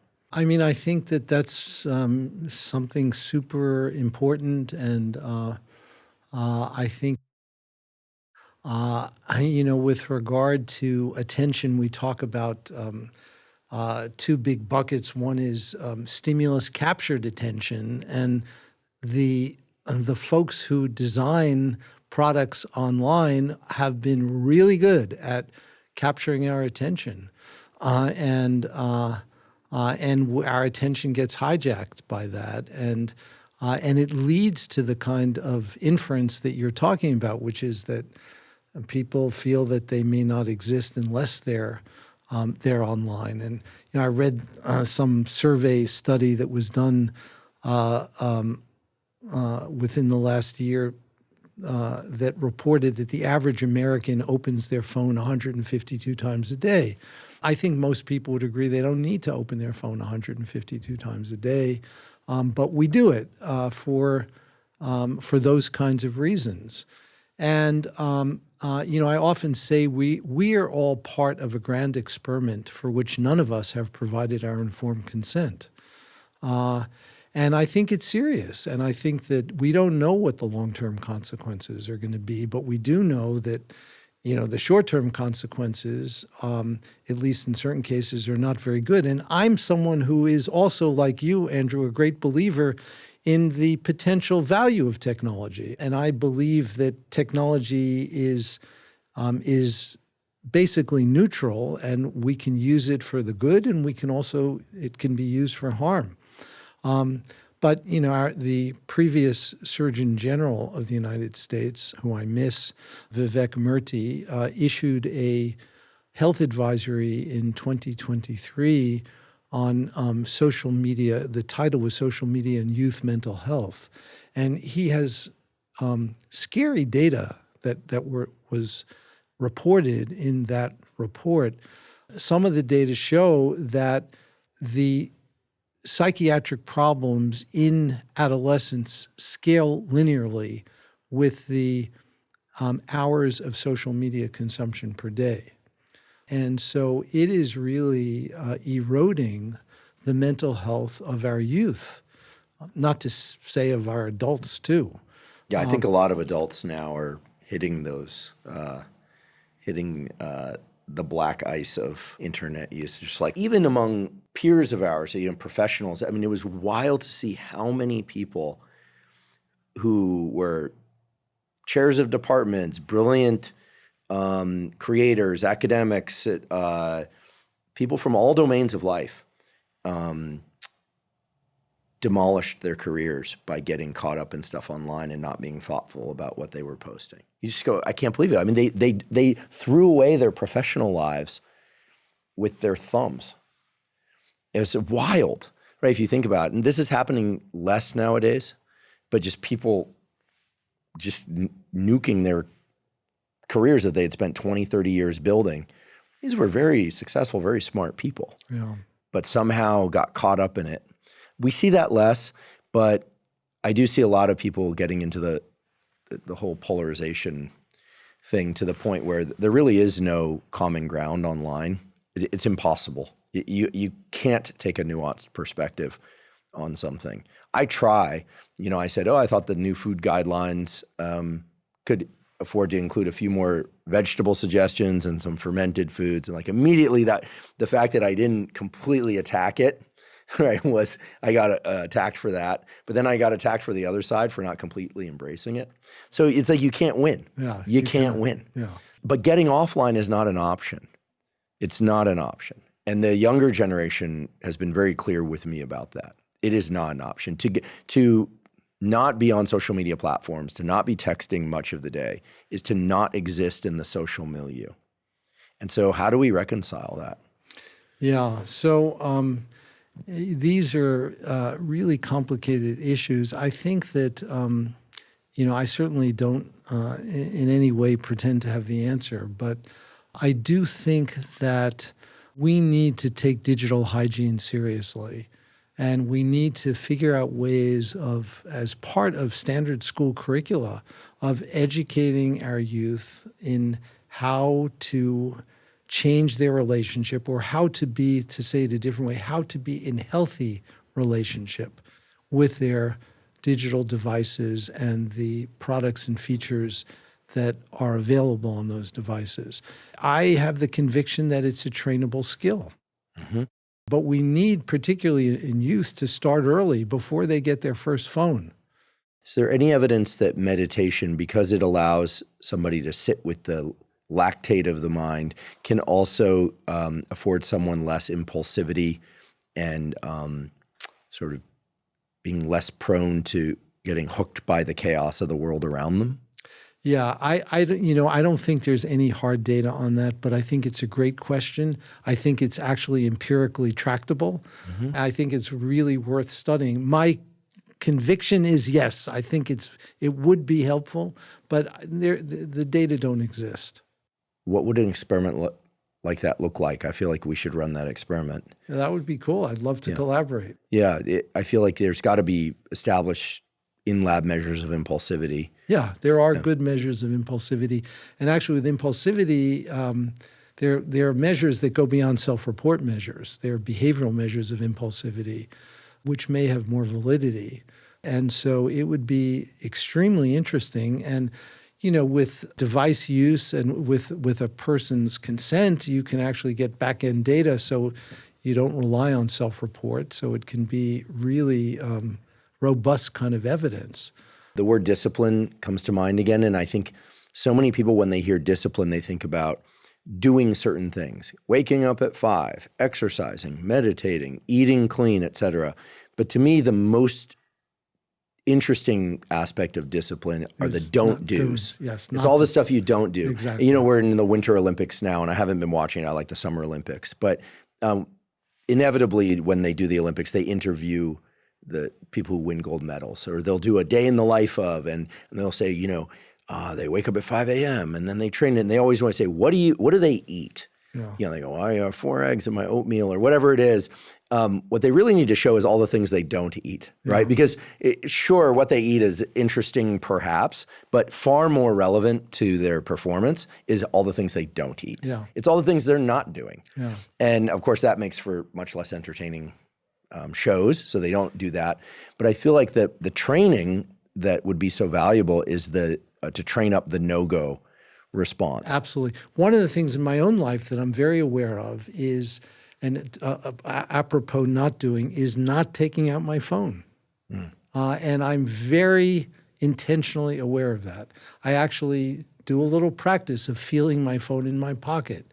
And I really will not take it out unless I actually need it. I remind people when I have meetings at our center, often it's just the cultural habit, particularly with young people, they put their phone on the table.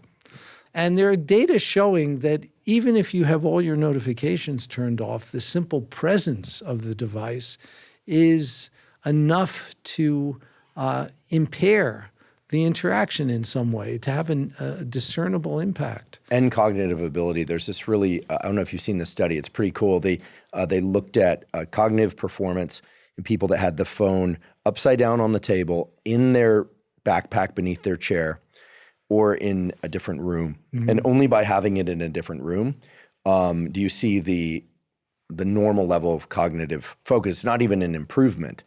It turns out that people can focus just as well. It's really interesting. They focus just as well if the phone is on the table or under their chair in their backpack, but that the brain is using additional resources to keep suppressing the thought about the phone. So their cognitive performance is diminished. So the phone is really a cognitive detractor under those conditions. Yeah. I think about that a lot. It's also why I have a lockbox for my phone. I keep it in a separate room. It's one of the reasons I love this podcast more and more with every passing week, because no phones in here. We can really drop into things. Yeah, I think that training the no-go response, having that level of discipline, is the superpower. Yeah.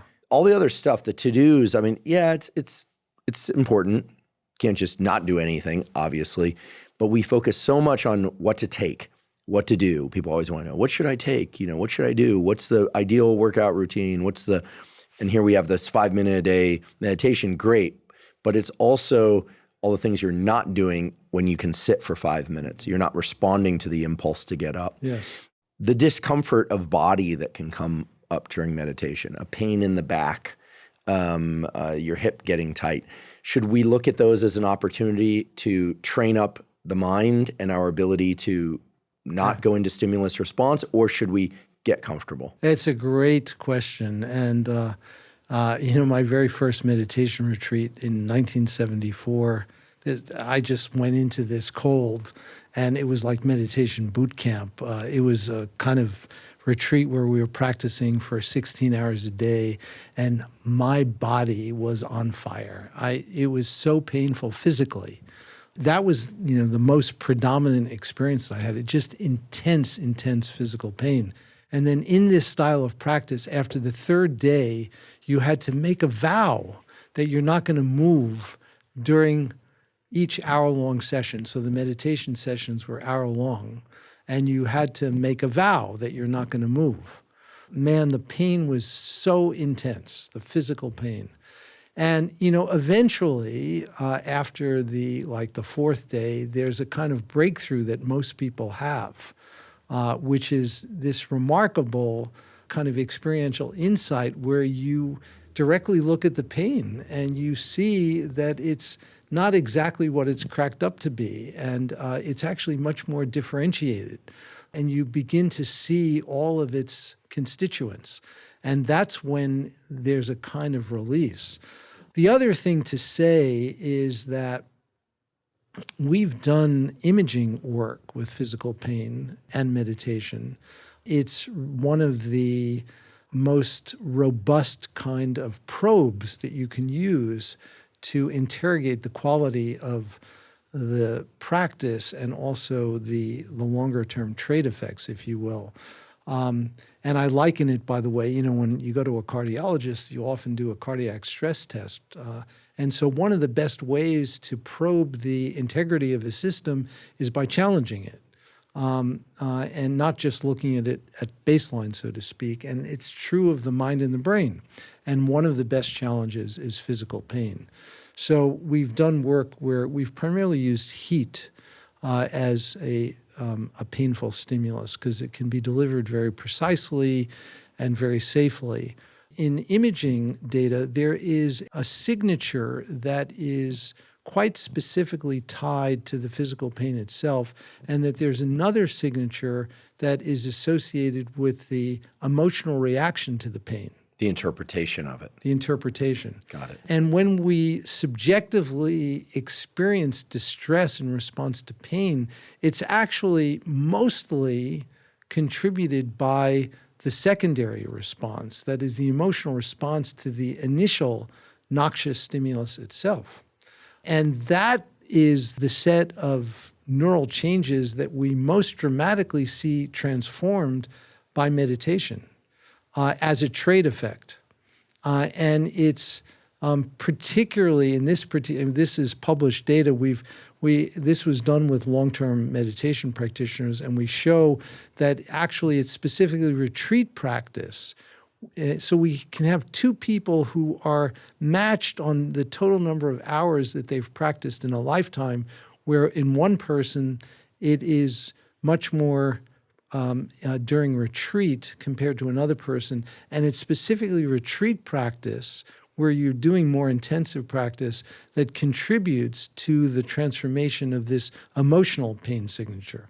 What would a good retreat practice look like? It would be presumably a course, but I guess if somebody didn't have the resources, they could take a weekend. And what does that look like? They're meditating a couple hours a day? More than a couple of hours a day. Okay. So it'd be kind of hard to self-direct. Yeah, although there are a lot of online resources for this. And actually for a person who is unable for whatever reason to go physically to a retreat, there are online resources. But of course, I think it's probably more beneficial to do it in person because you're more likely to comply with the expectations of not checking your phone and things of that sort and being silent. I'm always impressed by people that can sort of self-direct so much discipline. It's pretty cool. I have rules in my house. Like I have a study area in my basement where I draw and prepare podcasts, and I don't allow phones down there, mine or anyone else's. That's wonderful. It's an electronic-free zone. I also now, I noticed, I like working out. It's a pleasure for me. And I have a gym, and I noticed that my workouts would take much longer if I brought my phone in.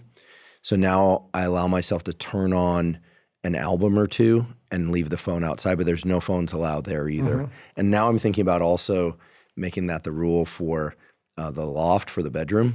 Like no phone. So there's fewer and fewer areas where things are allowed. But I think unless you set real constraints, that it just starts to permeate everywhere. And I don't think I'm alone in that. And I grew up in Silicon Valley, so I'm not anti-technology. I want to have the richest experience of life possible. And so I just find that harder and harder to do when it's like inviting all these other things and people into the room when you have a phone there. Well, I love those examples. And I think, you are setting an inspiring example for others. And I think that things have gotten so bad with the deleterious impact of technology that we've been led to do those kinds of things, which I think are so important. And I think the more examples of that, the better. Yeah, I feel like it took us a while to become the country with such excessively high rates of obesity that we finally went, oh my goodness, and we need to do something about this. So better eating, exercise, of course, critical. The GLP drugs I believe have been very helpful for a lot of people. Mm-hmm. I would hope people first embrace lifestyle tools and in any case embrace lifestyle tools. But I don't think we're going to have the so-called Ozempic for addiction to devices. There's going to be something that come along and knock us off that place. I think it just requires a lot of self-control. Yeah. But I can promise everyone that your workouts get way better.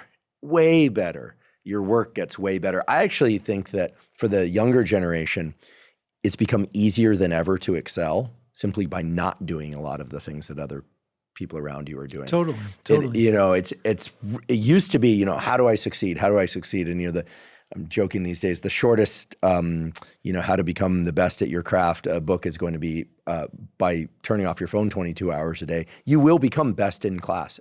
I know it. Yeah. I absolutely know it. Yeah. And people say, well, then you can't access certain things. There are ways around it. And because it's really the presence that you bring to things that allows you to be effective. Yeah, absolutely. And regarding self-control, I think that self-control is a trainable skill. And it is a byproduct of flourishing. And one of the central capacities, we talked about meta-awareness earlier, and I think meta-awareness is really a key ingredient for self-control. And self-control or self-regulation will improve as a consequence of that. And that's a superpower.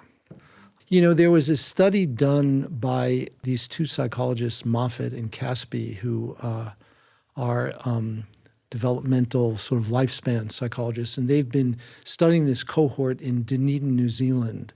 It's a birth cohort. So these folks have been studied since birth. They're now, I think, in their 60s, but there's amazing longitudinal data on these people. And they had a paper in PNAS a number of years ago that looked at behavioral measures of self-control in this cohort when these people were 4 and 5 years of age. This particular paper was looking at outcomes when they were 32 years of age. And what they found is that the individuals who are in the upper quintile of self-control at 4 and 5 years of age had significantly less drug abuse, were significantly less likely to be involved in court proceedings. They earned on average $6,000 more per year, and they were matched on socioeconomic status of their families of birth. So they were more successful. More successful. So all these amazing outcomes. I remember, this paper was published many years ago, but I remember there's a line in the paper that says, strategies which will improve self-control will lead to all these important outcomes and save taxpayers money. I'd like to take a brief break and acknowledge one of our sponsors, Waking Up. Waking Up is a meditation app that offers hundreds of guided meditation programs, mindfulness trainings, yoga nidra sessions, and more. I started practicing meditation when I was about 15 years old, and it made a profound impact on my life. And by now, there are thousands of quality peer-reviewed studies that emphasize how useful mindfulness meditation can be for improving our focus, managing stress and anxiety, improving our mood, and much more. In recent years, I started using the Waking Up app for my meditations because I find it to be a terrific resource for allowing me to really be consistent with my meditation practice. Many people start a meditation practice and experience some benefits, but many people also have challenges keeping up with that practice. What I and so many other people love about the Waking Up app is that it has a lot of different meditations to choose from, and those meditations are of different durations. So it makes it very easy to keep up with your meditation practice, both from the perspective of novelty, you never get tired of those those meditations. There's always something new to explore and to learn about yourself and about the effectiveness of meditation. And you can always fit meditation into your schedule, even if you only have 2 or 3 minutes per day in which to meditate. If you'd like to try the Waking Up app, please go to wakingup.com/Huberman, where you can access a free 30-day trial. Again, that's wakingup.com/Huberman to access a free 30-day trial. Super impressive. And I do think that nowadays we hear so much about the do's. You need exercise, you eat this, and 5 minutes a day meditation. I think the self-control component that's an outgrowth of meditation seems like a distinct benefit of meditation. Because when you're exercising, yeah, I suppose if you really hate it and you're constantly forcing yourself not to quit, that's a form of self-control. Yeah. I feel like most people, once they get going, they're kind of moving through it, but who knows? I do want to use this notion of self-control as an opportunity to look at the other side of it. And I was planning on doing this at some point. I think now's the point. I'm fundamentally confused about something about life. Maybe you can help me. I'm still not sure how much of life, of a really good life, should be forcing ourselves to do things versus kind of quote unquote honoring what's right for us. Now, obviously, with respect to morality, with respect to the big stuff in life, those are easy answers, okay? But when it comes to moving through the day, we're now talking here today about starting the day doing something that you probably don't want to do or that you would reflexively not do as a means to gain some other larger benefit. We're talking about going against the reflex, against the impulse. In the Buddhist traditions, in the field of meditation, how is this kind of thought about? And just personally, how do you think about this? Because I think a lot of people listening are probably thinking, okay, great, like I'll do this if it gives me some benefits. I'll lower my heart rate, I'll have less stress, I'll learn some additional self-control. But I think people are also feeling overwhelmed with all the stuff they feel like they have to do and fight themselves. And I think people are tired of fighting. And I think part of the reason they're tired of fighting is that they're not picking up the phone and going, oh, this is cool, this is cool, this is great, this is great. I think that they feel slightly out of control, that they just can't resist it, and it's just happening. And so we've lost the muscle, so to speak, the mental muscle of resistance, but I think that of overcoming resistance. But it's also kind of a philosophical question. I mean, how much of our lives should we be forcing things upon ourselves to be better? And how much of life should we just live and be free like a bulldog, which is the best breed of dog? When I first started meditating, I was fighting with my mind. And I thought that was great.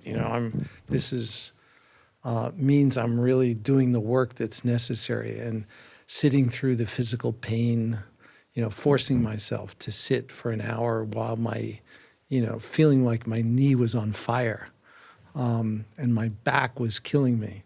And, I had a kind of sense of pride. I'm able to just tough this out. And I was miserable. I did that kind of practice for quite some time, and it may have had some benefit in shaping my skills of self-control.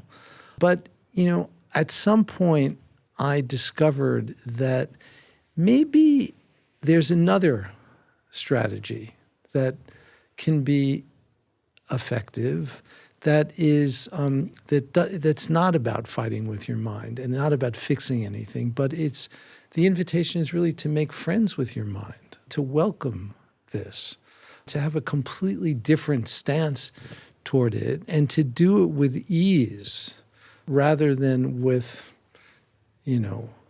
this kind of attention-ridden stance. I think that is possible.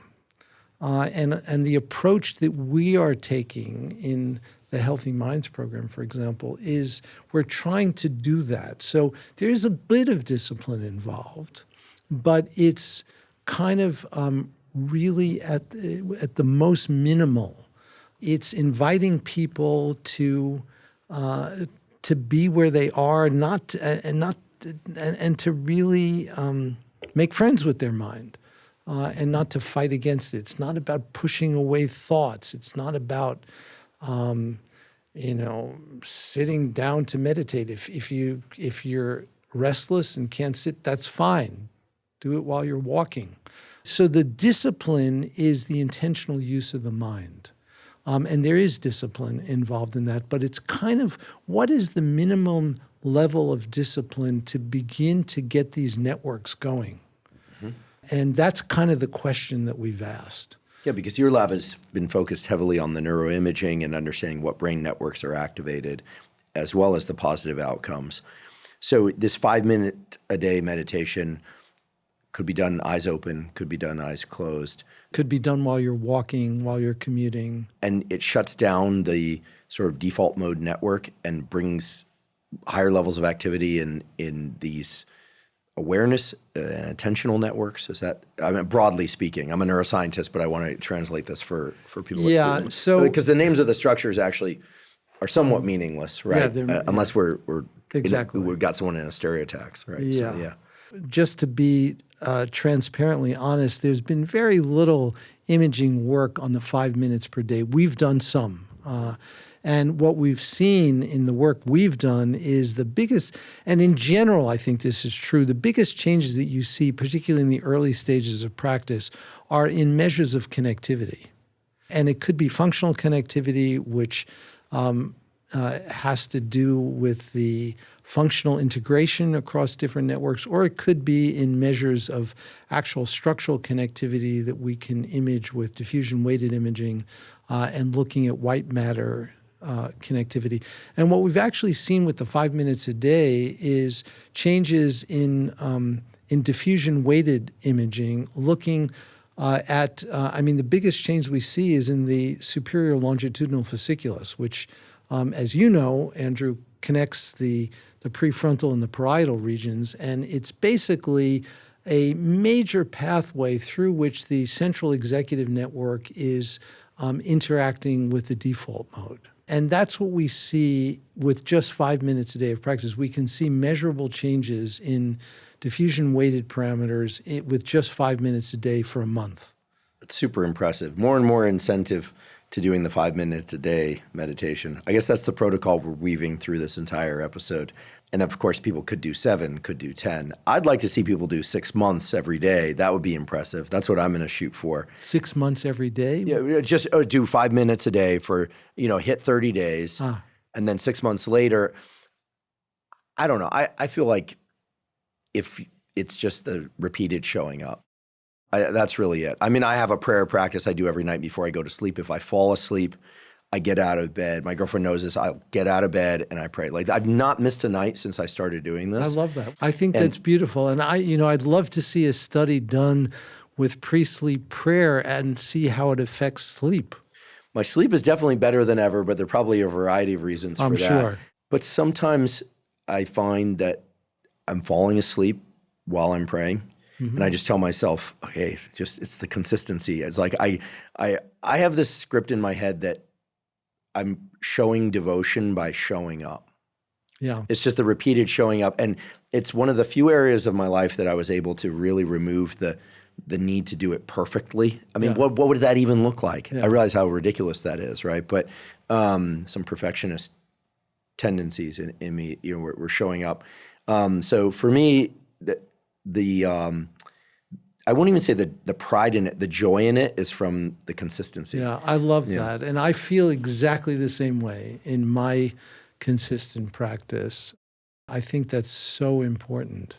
I wanted to mention one thing about sleepiness, because you mentioned that sometimes when you're doing the nightly prayer, you're sleepy. And sleepiness is often something reported when people are meditating, and particularly in the early stages of practice. And, I've dealt with sleepiness a lot.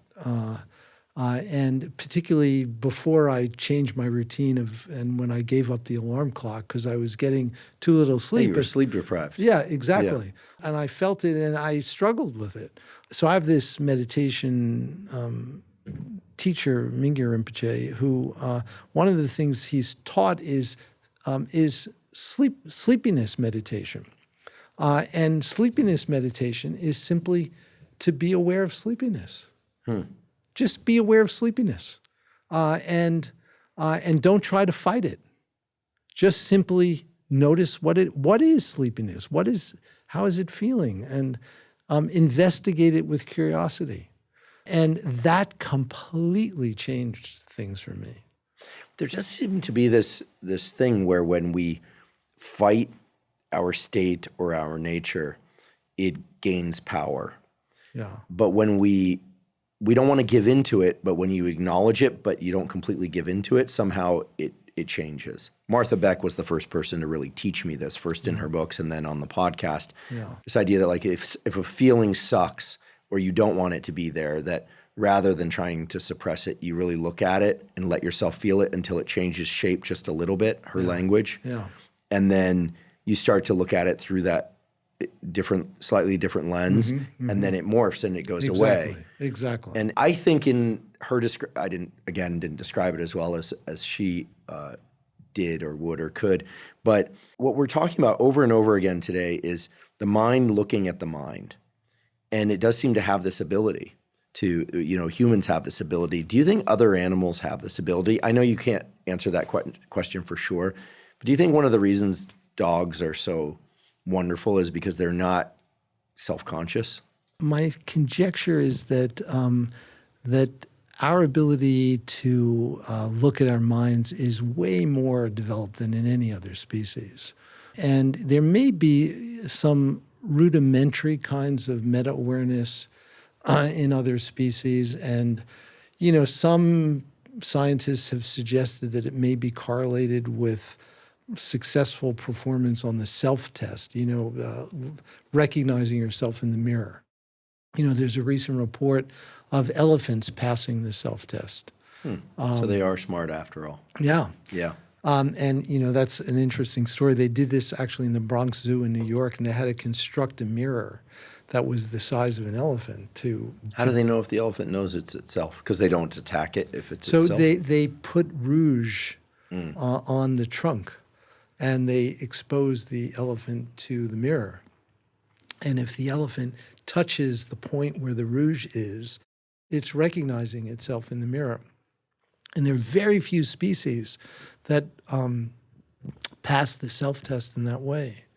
Most species don't. We were talking offline a little bit earlier about a course that you're teaching about this very thing that you're calling Flourishing. So what do the students get in that course, and what components could you possibly educate us on right here, right now, so that we can benefit without having the opportunity to take the course? Yeah, absolutely. So the course is built on a framework that we've developed on the plasticity of flourishing.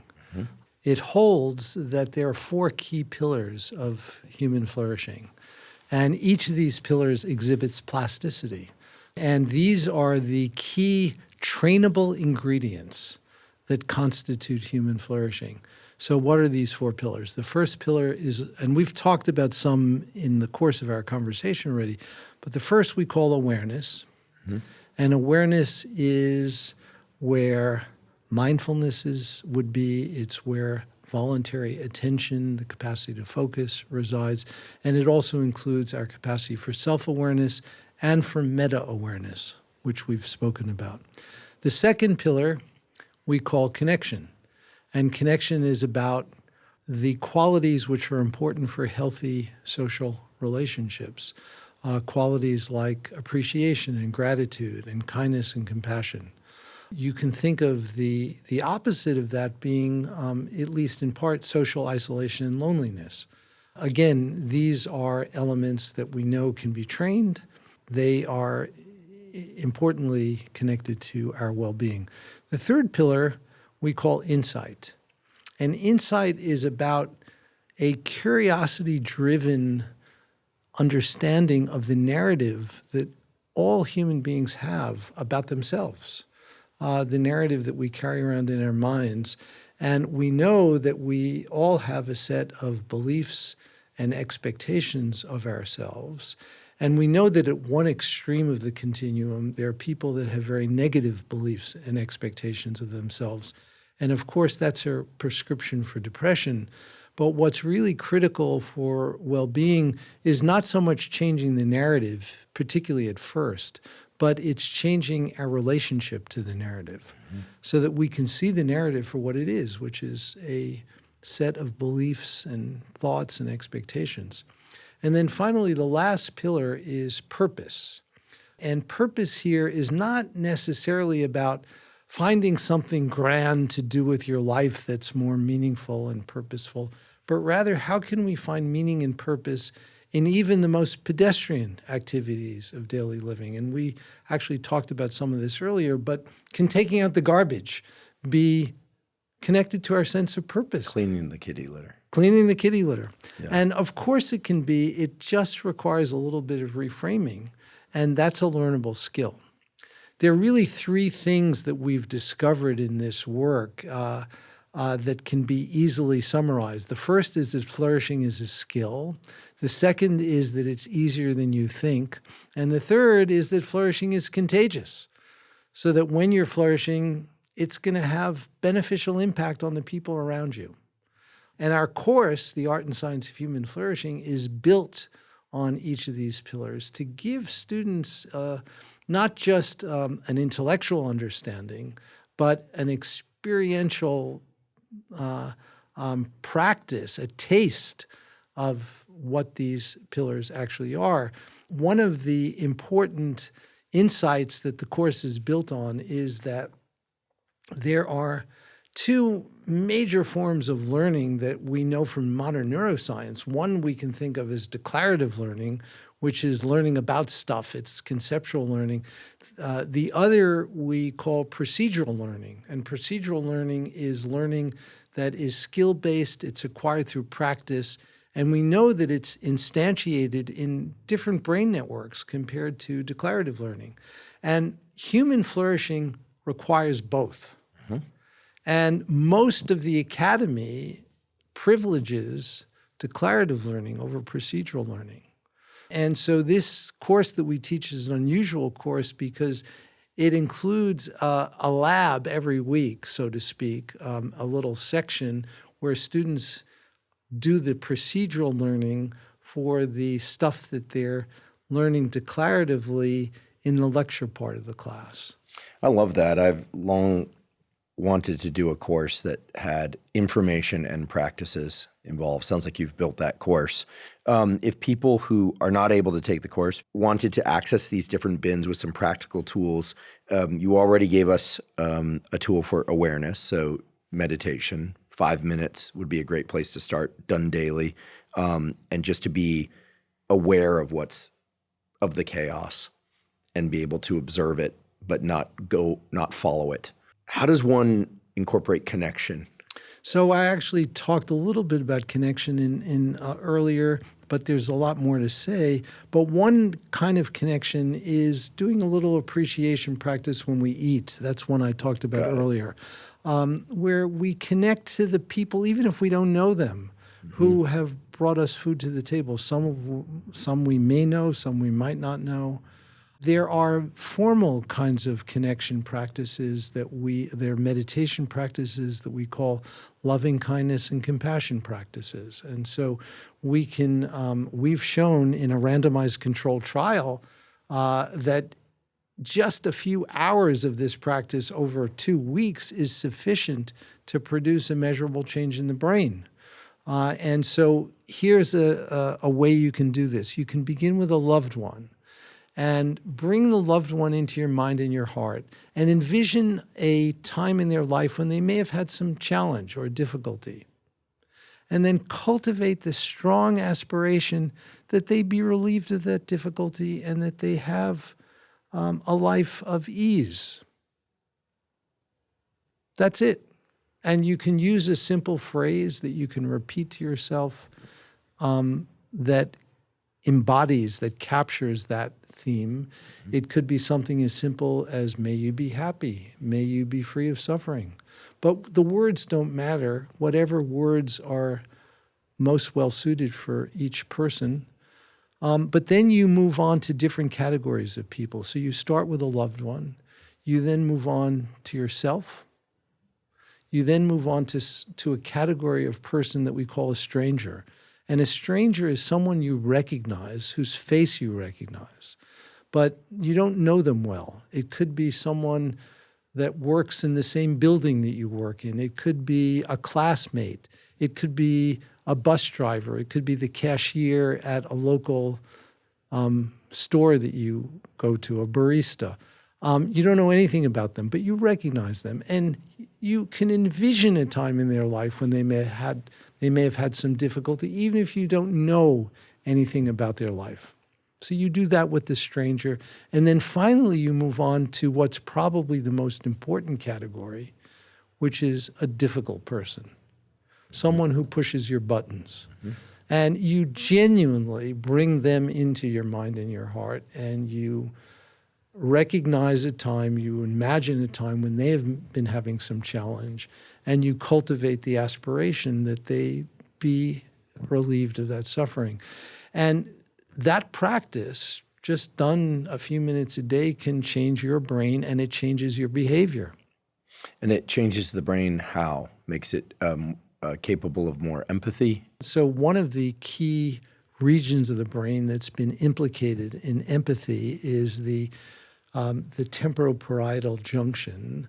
What we see is that in this kind of compassion practice, there's significantly enhanced activation of the temporoparietal junction, particularly in response to stimuli of people in distress. Mm-hmm. There's also networks in the brain that are involved in positive affect that are activated by this kind of practice. And behaviorally, we've shown using hard-nosed tasks that are derived from behavioral economics and neuroeconomics, we actually have demonstrated, and other scientists have demonstrated this, that people behave more altruistically using these hard-nosed behavioral measures. We've also shown that on a hard-nosed behavioral measure of implicit bias, that there's significant reductions in implicit bias, and those reductions are sustained for at least 6 months after the formal period of practice ends. So there's really hard-nosed evidence to suggest that both the brain and behavior change. So the third pillar, insight, is really about, and I should say, just backing up for a moment, that two of these pillars, connection and purpose, are found in virtually every other framework for understanding well-being. Two of them are unique. And the two that are unique are awareness and insight. And I should just go back to awareness for one moment to just point out one other thing. There was a very famous study that was published in Science many, many years ago by Killingsworth and Gilbert, two psychologists at Harvard.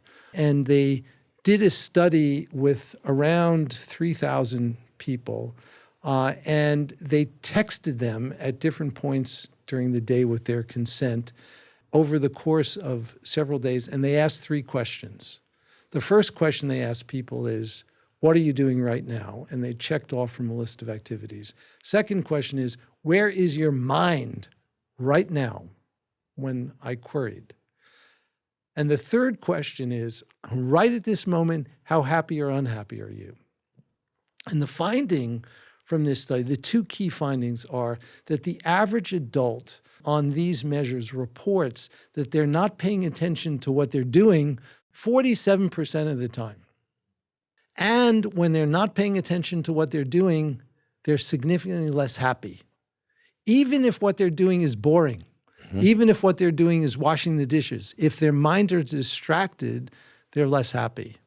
And the title of this paper is A Wandering Mind is an Unhappy Mind. Does that mean that a focused mind is a happy mind or a happier mind? I would say a happier mind, but not necessarily happy. Yeah, I love that study. Yeah, I'm Ever sure more you know important it well. with each year that we have more opportunities for distraction. Exactly.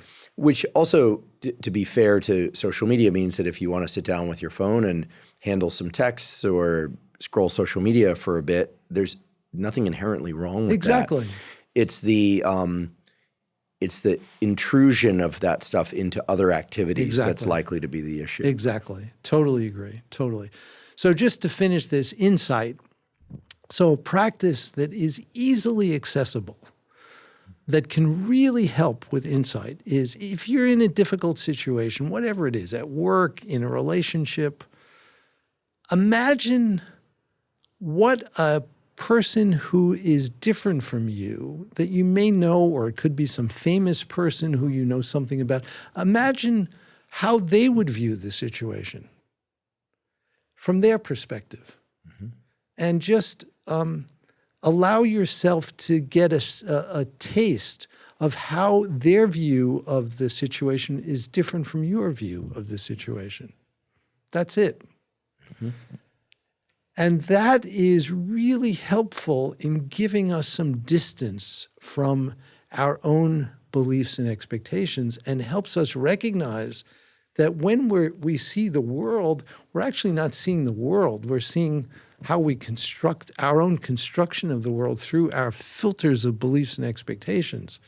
And so it helps us become less fused, less identified, which is really an important ingredient for well-being. And finally, with purpose, a simple practice is whatever you're doing, whether it's a pedestrian activity like washing the dishes or doing your laundry, just simply reflect on how this is beneficial, not just to yourself, but to others in your ecosystem. That's it. Simple. So much of what you just said, which by the way was spectacular, awareness, connection, insight, and purpose. Who wouldn't want to cultivate more of those, especially given that awareness is correlated with more happiness, lack of awareness and presence with less happiness. So much of it seems to be about getting outside ourselves, and at the same time, not letting the things outside ourselves pull us away from ourselves. I feel funny even with that language. I mean, the language becomes so loop-de-looped. Unfortunately, we don't have real language for this. I love Lactate for the mind because it's simple, it's accurate, and it's actionable. But so much of what I think you're describing in these four bins is, I think of it as like trying to ride the crest of a very kind of, in some cases, choppy terrain until you're there, right? We can get pulled into the news, and it's important to be aware of what's going on in the world, but pretty soon you can just be lost in it and then carry forward the angst, the feelings of despair, having gotten one over on the other team, whatever it is. On the other side of things, we're in our heads, and our problems seem so monumental that we forget that we have agency, that there are things we can do right there and then to handle ourselves and show up better. So it can feel like a pretty narrow bridge to walk. And I'm wondering if any of the data from meditators shows that bridge gets wider with time and maybe even easier to access. That in the same way that somebody who's fit, right? I mean, they can do a really hard workout for them, but somebody who's really fit, they know, okay, when I get there, I'm kind of achy, but I know after 5 minutes of warming up, I'm going to be fine. So there's less resistance to the warming up, and therefore there's more energy for the actual workout, and then it goes much better. Yeah, I think what you're saying is so important. One of the things you're saying in the exercise analogy is that you're becoming more familiar with what happens. And as you become more familiar, there's less resistance because you know that the initial, when I go out on a bike ride, the first 10 minutes are agony for me, honestly. I think that's helpful for people to hear. I think Rob, who's my producer and close friend, he's done multiple Ironmans. He runs all the time. And I asked him, do you feel good when you run? He's like, no, usually for the first 20 minutes, I feel like garbage and then I feel great. And I'm like, oh, that's good, because I thought I was the only one. Yeah. Although for me, it's a little bit shorter, but I don't run the way that he runs. I don't cycle the way that you cycle. Yeah. I'm out there just to, do it, not to, perform at an extremely high level. But I know that because I'm familiar with it, I know that, at a certain mile distance, it's going to change. And it does very reliably. And we also similarly can become more familiar with our own minds. The familiarity is the same kind of concept. we can become more familiar with our own minds. And when we become more familiar with our own minds, our capacities become more readily available, more spontaneously available. And one of the challenges when we first start this work of intentionally cultivating flourishing is that we forget. We know the things that we could do to be helpful, but we forget to use them in the moment, in the friction of the moment, or even if the moment is not so friction-like. But, I've seen people, even meditators, if they're coming to a meal and they sit down, they just immediately start, very unconsciously, instead of just taking a moment, for a little appreciation.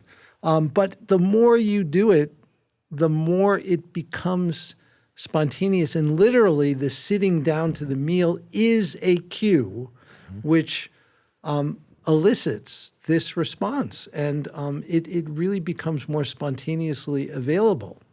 It takes some time, but I think that this is really a reliable outcome of doing this with regularity. Fantastic. Yeah, I'm a big fan of ritualizing things. I have my pre-podcast ritual. It doesn't matter what it is. And the consistency is what matters, because I think it probably, the neuroscientist in me wants to say that it probably allows a lot of networks that don't need to be active to be less active, and probably allows the networks that do need to be active to get some of that energy. Literally, I mean, we had Martin Picard on here. He's an expert in mitochondria. He's a good friend of mine. Oh yeah, he's terrific. I love Martin. And when we used to talk about energy, it sounded kind of woo, and but it's mitochondria. I mean, we're talking electrical and chemical signaling between neurons, and mitochondria are handling so much of that. And so we're no longer living in the space where the names don't have substantiation in the textbooks and in biophysics and in molecules. And while that might not be the most important aspect, I think people that would otherwise say, oh, well, this meditation stuff sounds kind of out there. No, this is the stuff of biology. It's this, absolutely. It's the stuff of physics. It's the stuff of chemistry. So, speaking of chemistry, I'm curious what your thoughts are on psychedelics. We've talked about them before on the podcast, and I always use the usual disclaimer that there's some very, very compelling clinical trials, psilocybin for major depression, maybe for other things as well. Ibogaine, very dangerous unless done correctly with correct, health monitoring. So it has been shown to be helpful for trauma, for addictions. MDMA, an empathogen, not a psychedelic, for trauma, but that we still don't have FDA approval on these things. Many of them are still Schedule 1, so no known medical application, and still very illegal to possess or sell. So that's the warning. And certainly populations that shouldn't go near them, people with predisposition to psychosis or mania, that's very, very clear. With all of that said, the data are pretty exciting. People's ability to access an understanding of patterns in their unconscious mind, to rewire their default mode and resting networks, to reduce anxiety, and on and on. And psychedelics and meditation have a somewhat overlapping past. I'm curious what your thoughts are, given all the disclaimers, what your thoughts are, and is there a place for combining them with meditation to achieve more accelerated results? Yeah, those are great questions, which I have thought a lot about, as I'm sure you suspect. So I have a few nuanced views of this. First, I'm excited about the new research in the way you are. And I also completely agree with you that there are really promising data from some of the clinical trials. So, you mentioned in severe intractable depression, and there are, I think, really good data there. There's also good data for alcoholism. And I think that this resurgence of research is a great thing, and I'm convinced this is something that really could be helpful in a number of clinical situations. I'm less sanguine about the use of psychedelics in, quote, normal people or individuals who are doing it for kind of their own self-development or flourishing or spiritual development.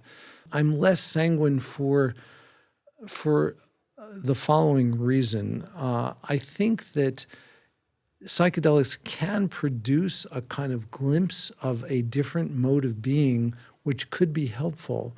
But I think a lot depends on what happens after that, so to speak, and how that experience is actually worked with and integrated. And one of the things that concerns me about the stuff happening with psychedelics today is the relative lack of training of the folks who guide psychedelic sessions.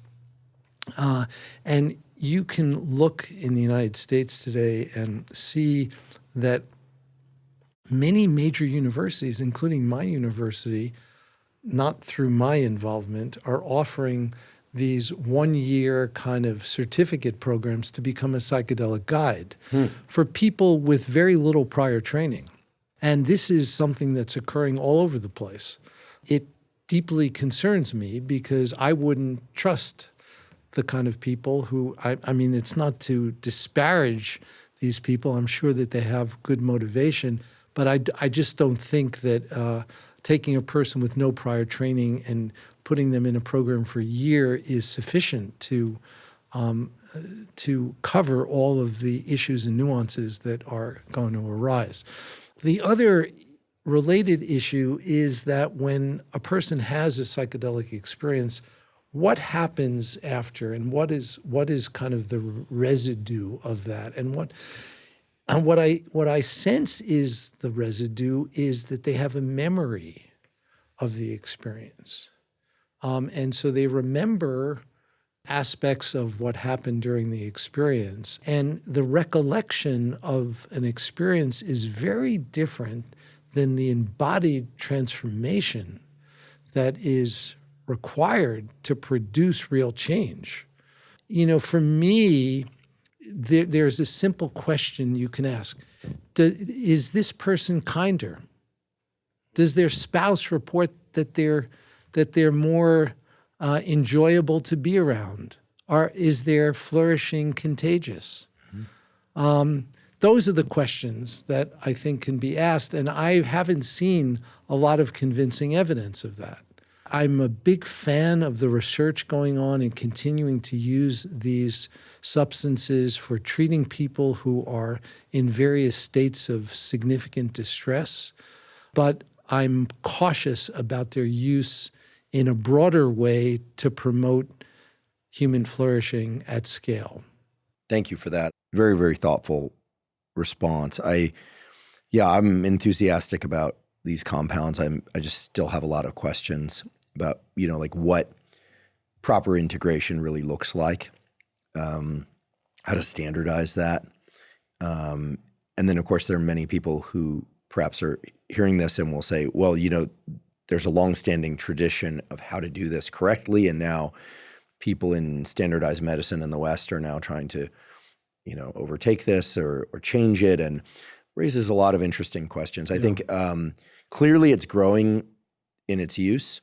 I haven't heard of any standard ways of meshing it with meditation.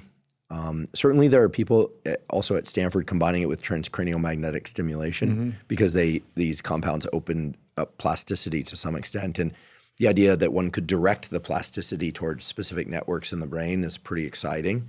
I mean, what's cooler than that, right? Combining chemistry and brain-machine interface and people's self-report and a really good practitioner and driving the neural circuit changes so that they can emerge from that better.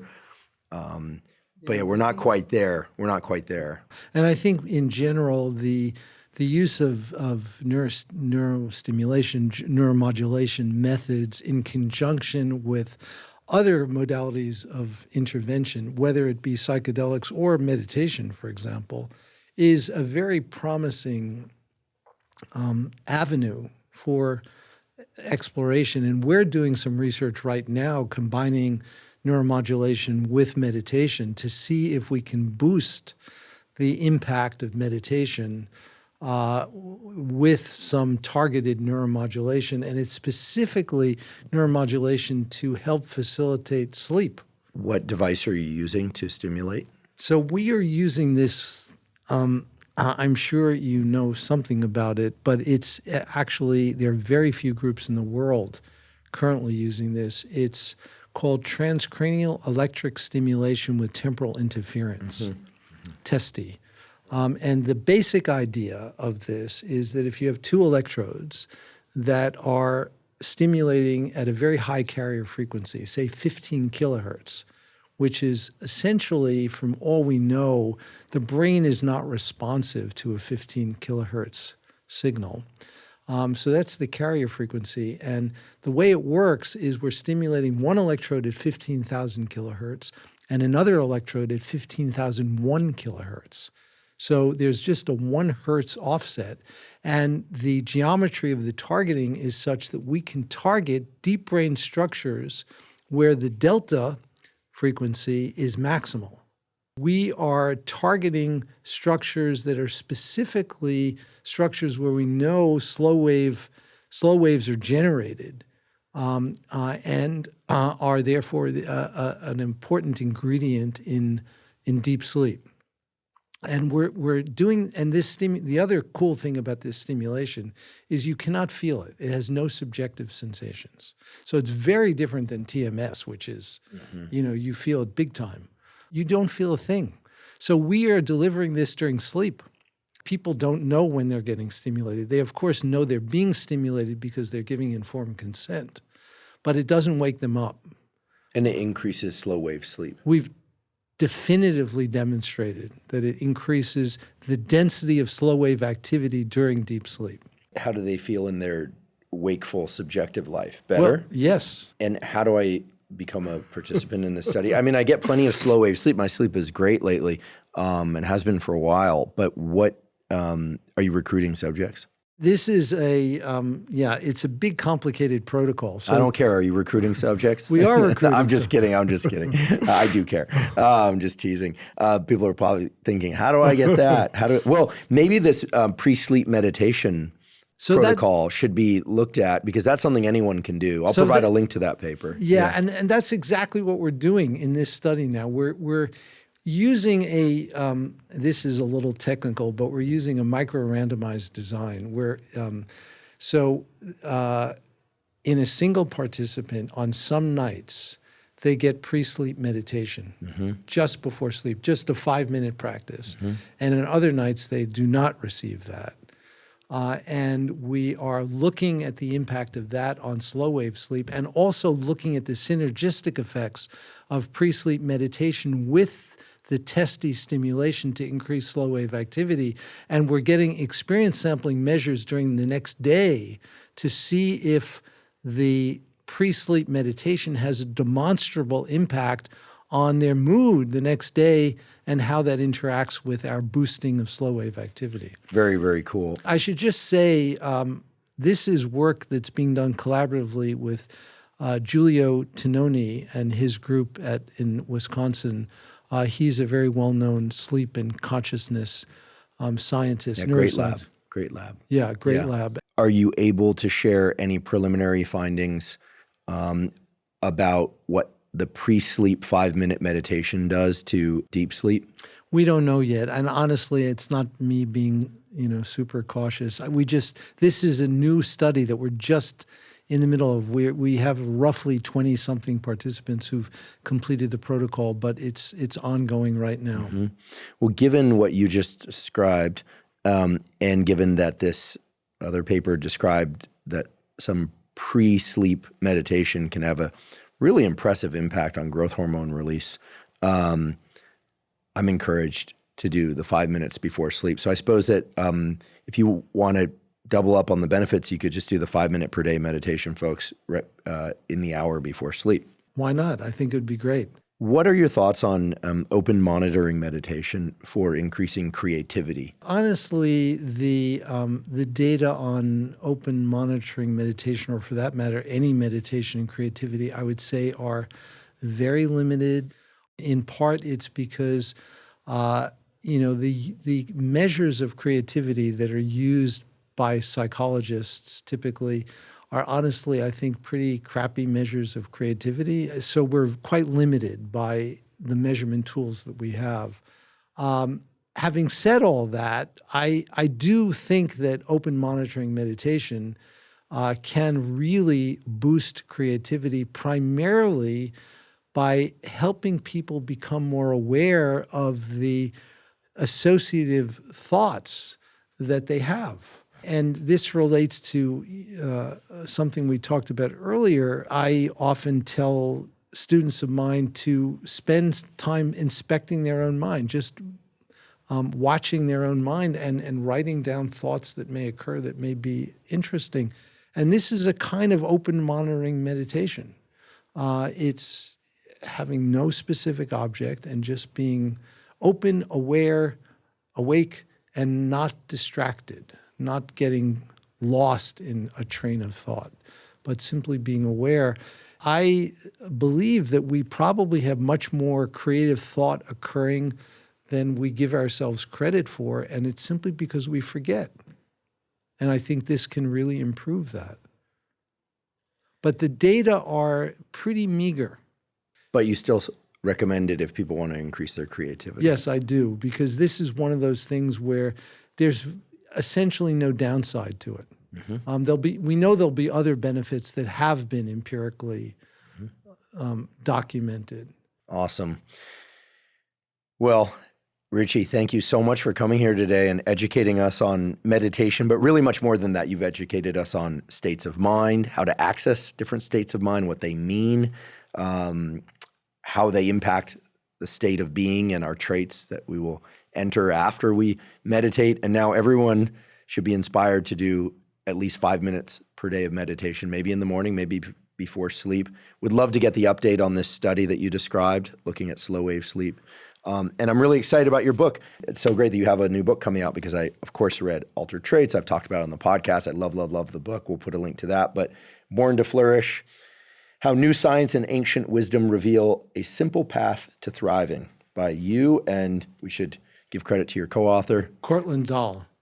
And he is a neuroscientist as well? Yes, he's a neuroscientist, contemplative scientist, and chief contemplative officer of our nonprofit, human.org. Awesome.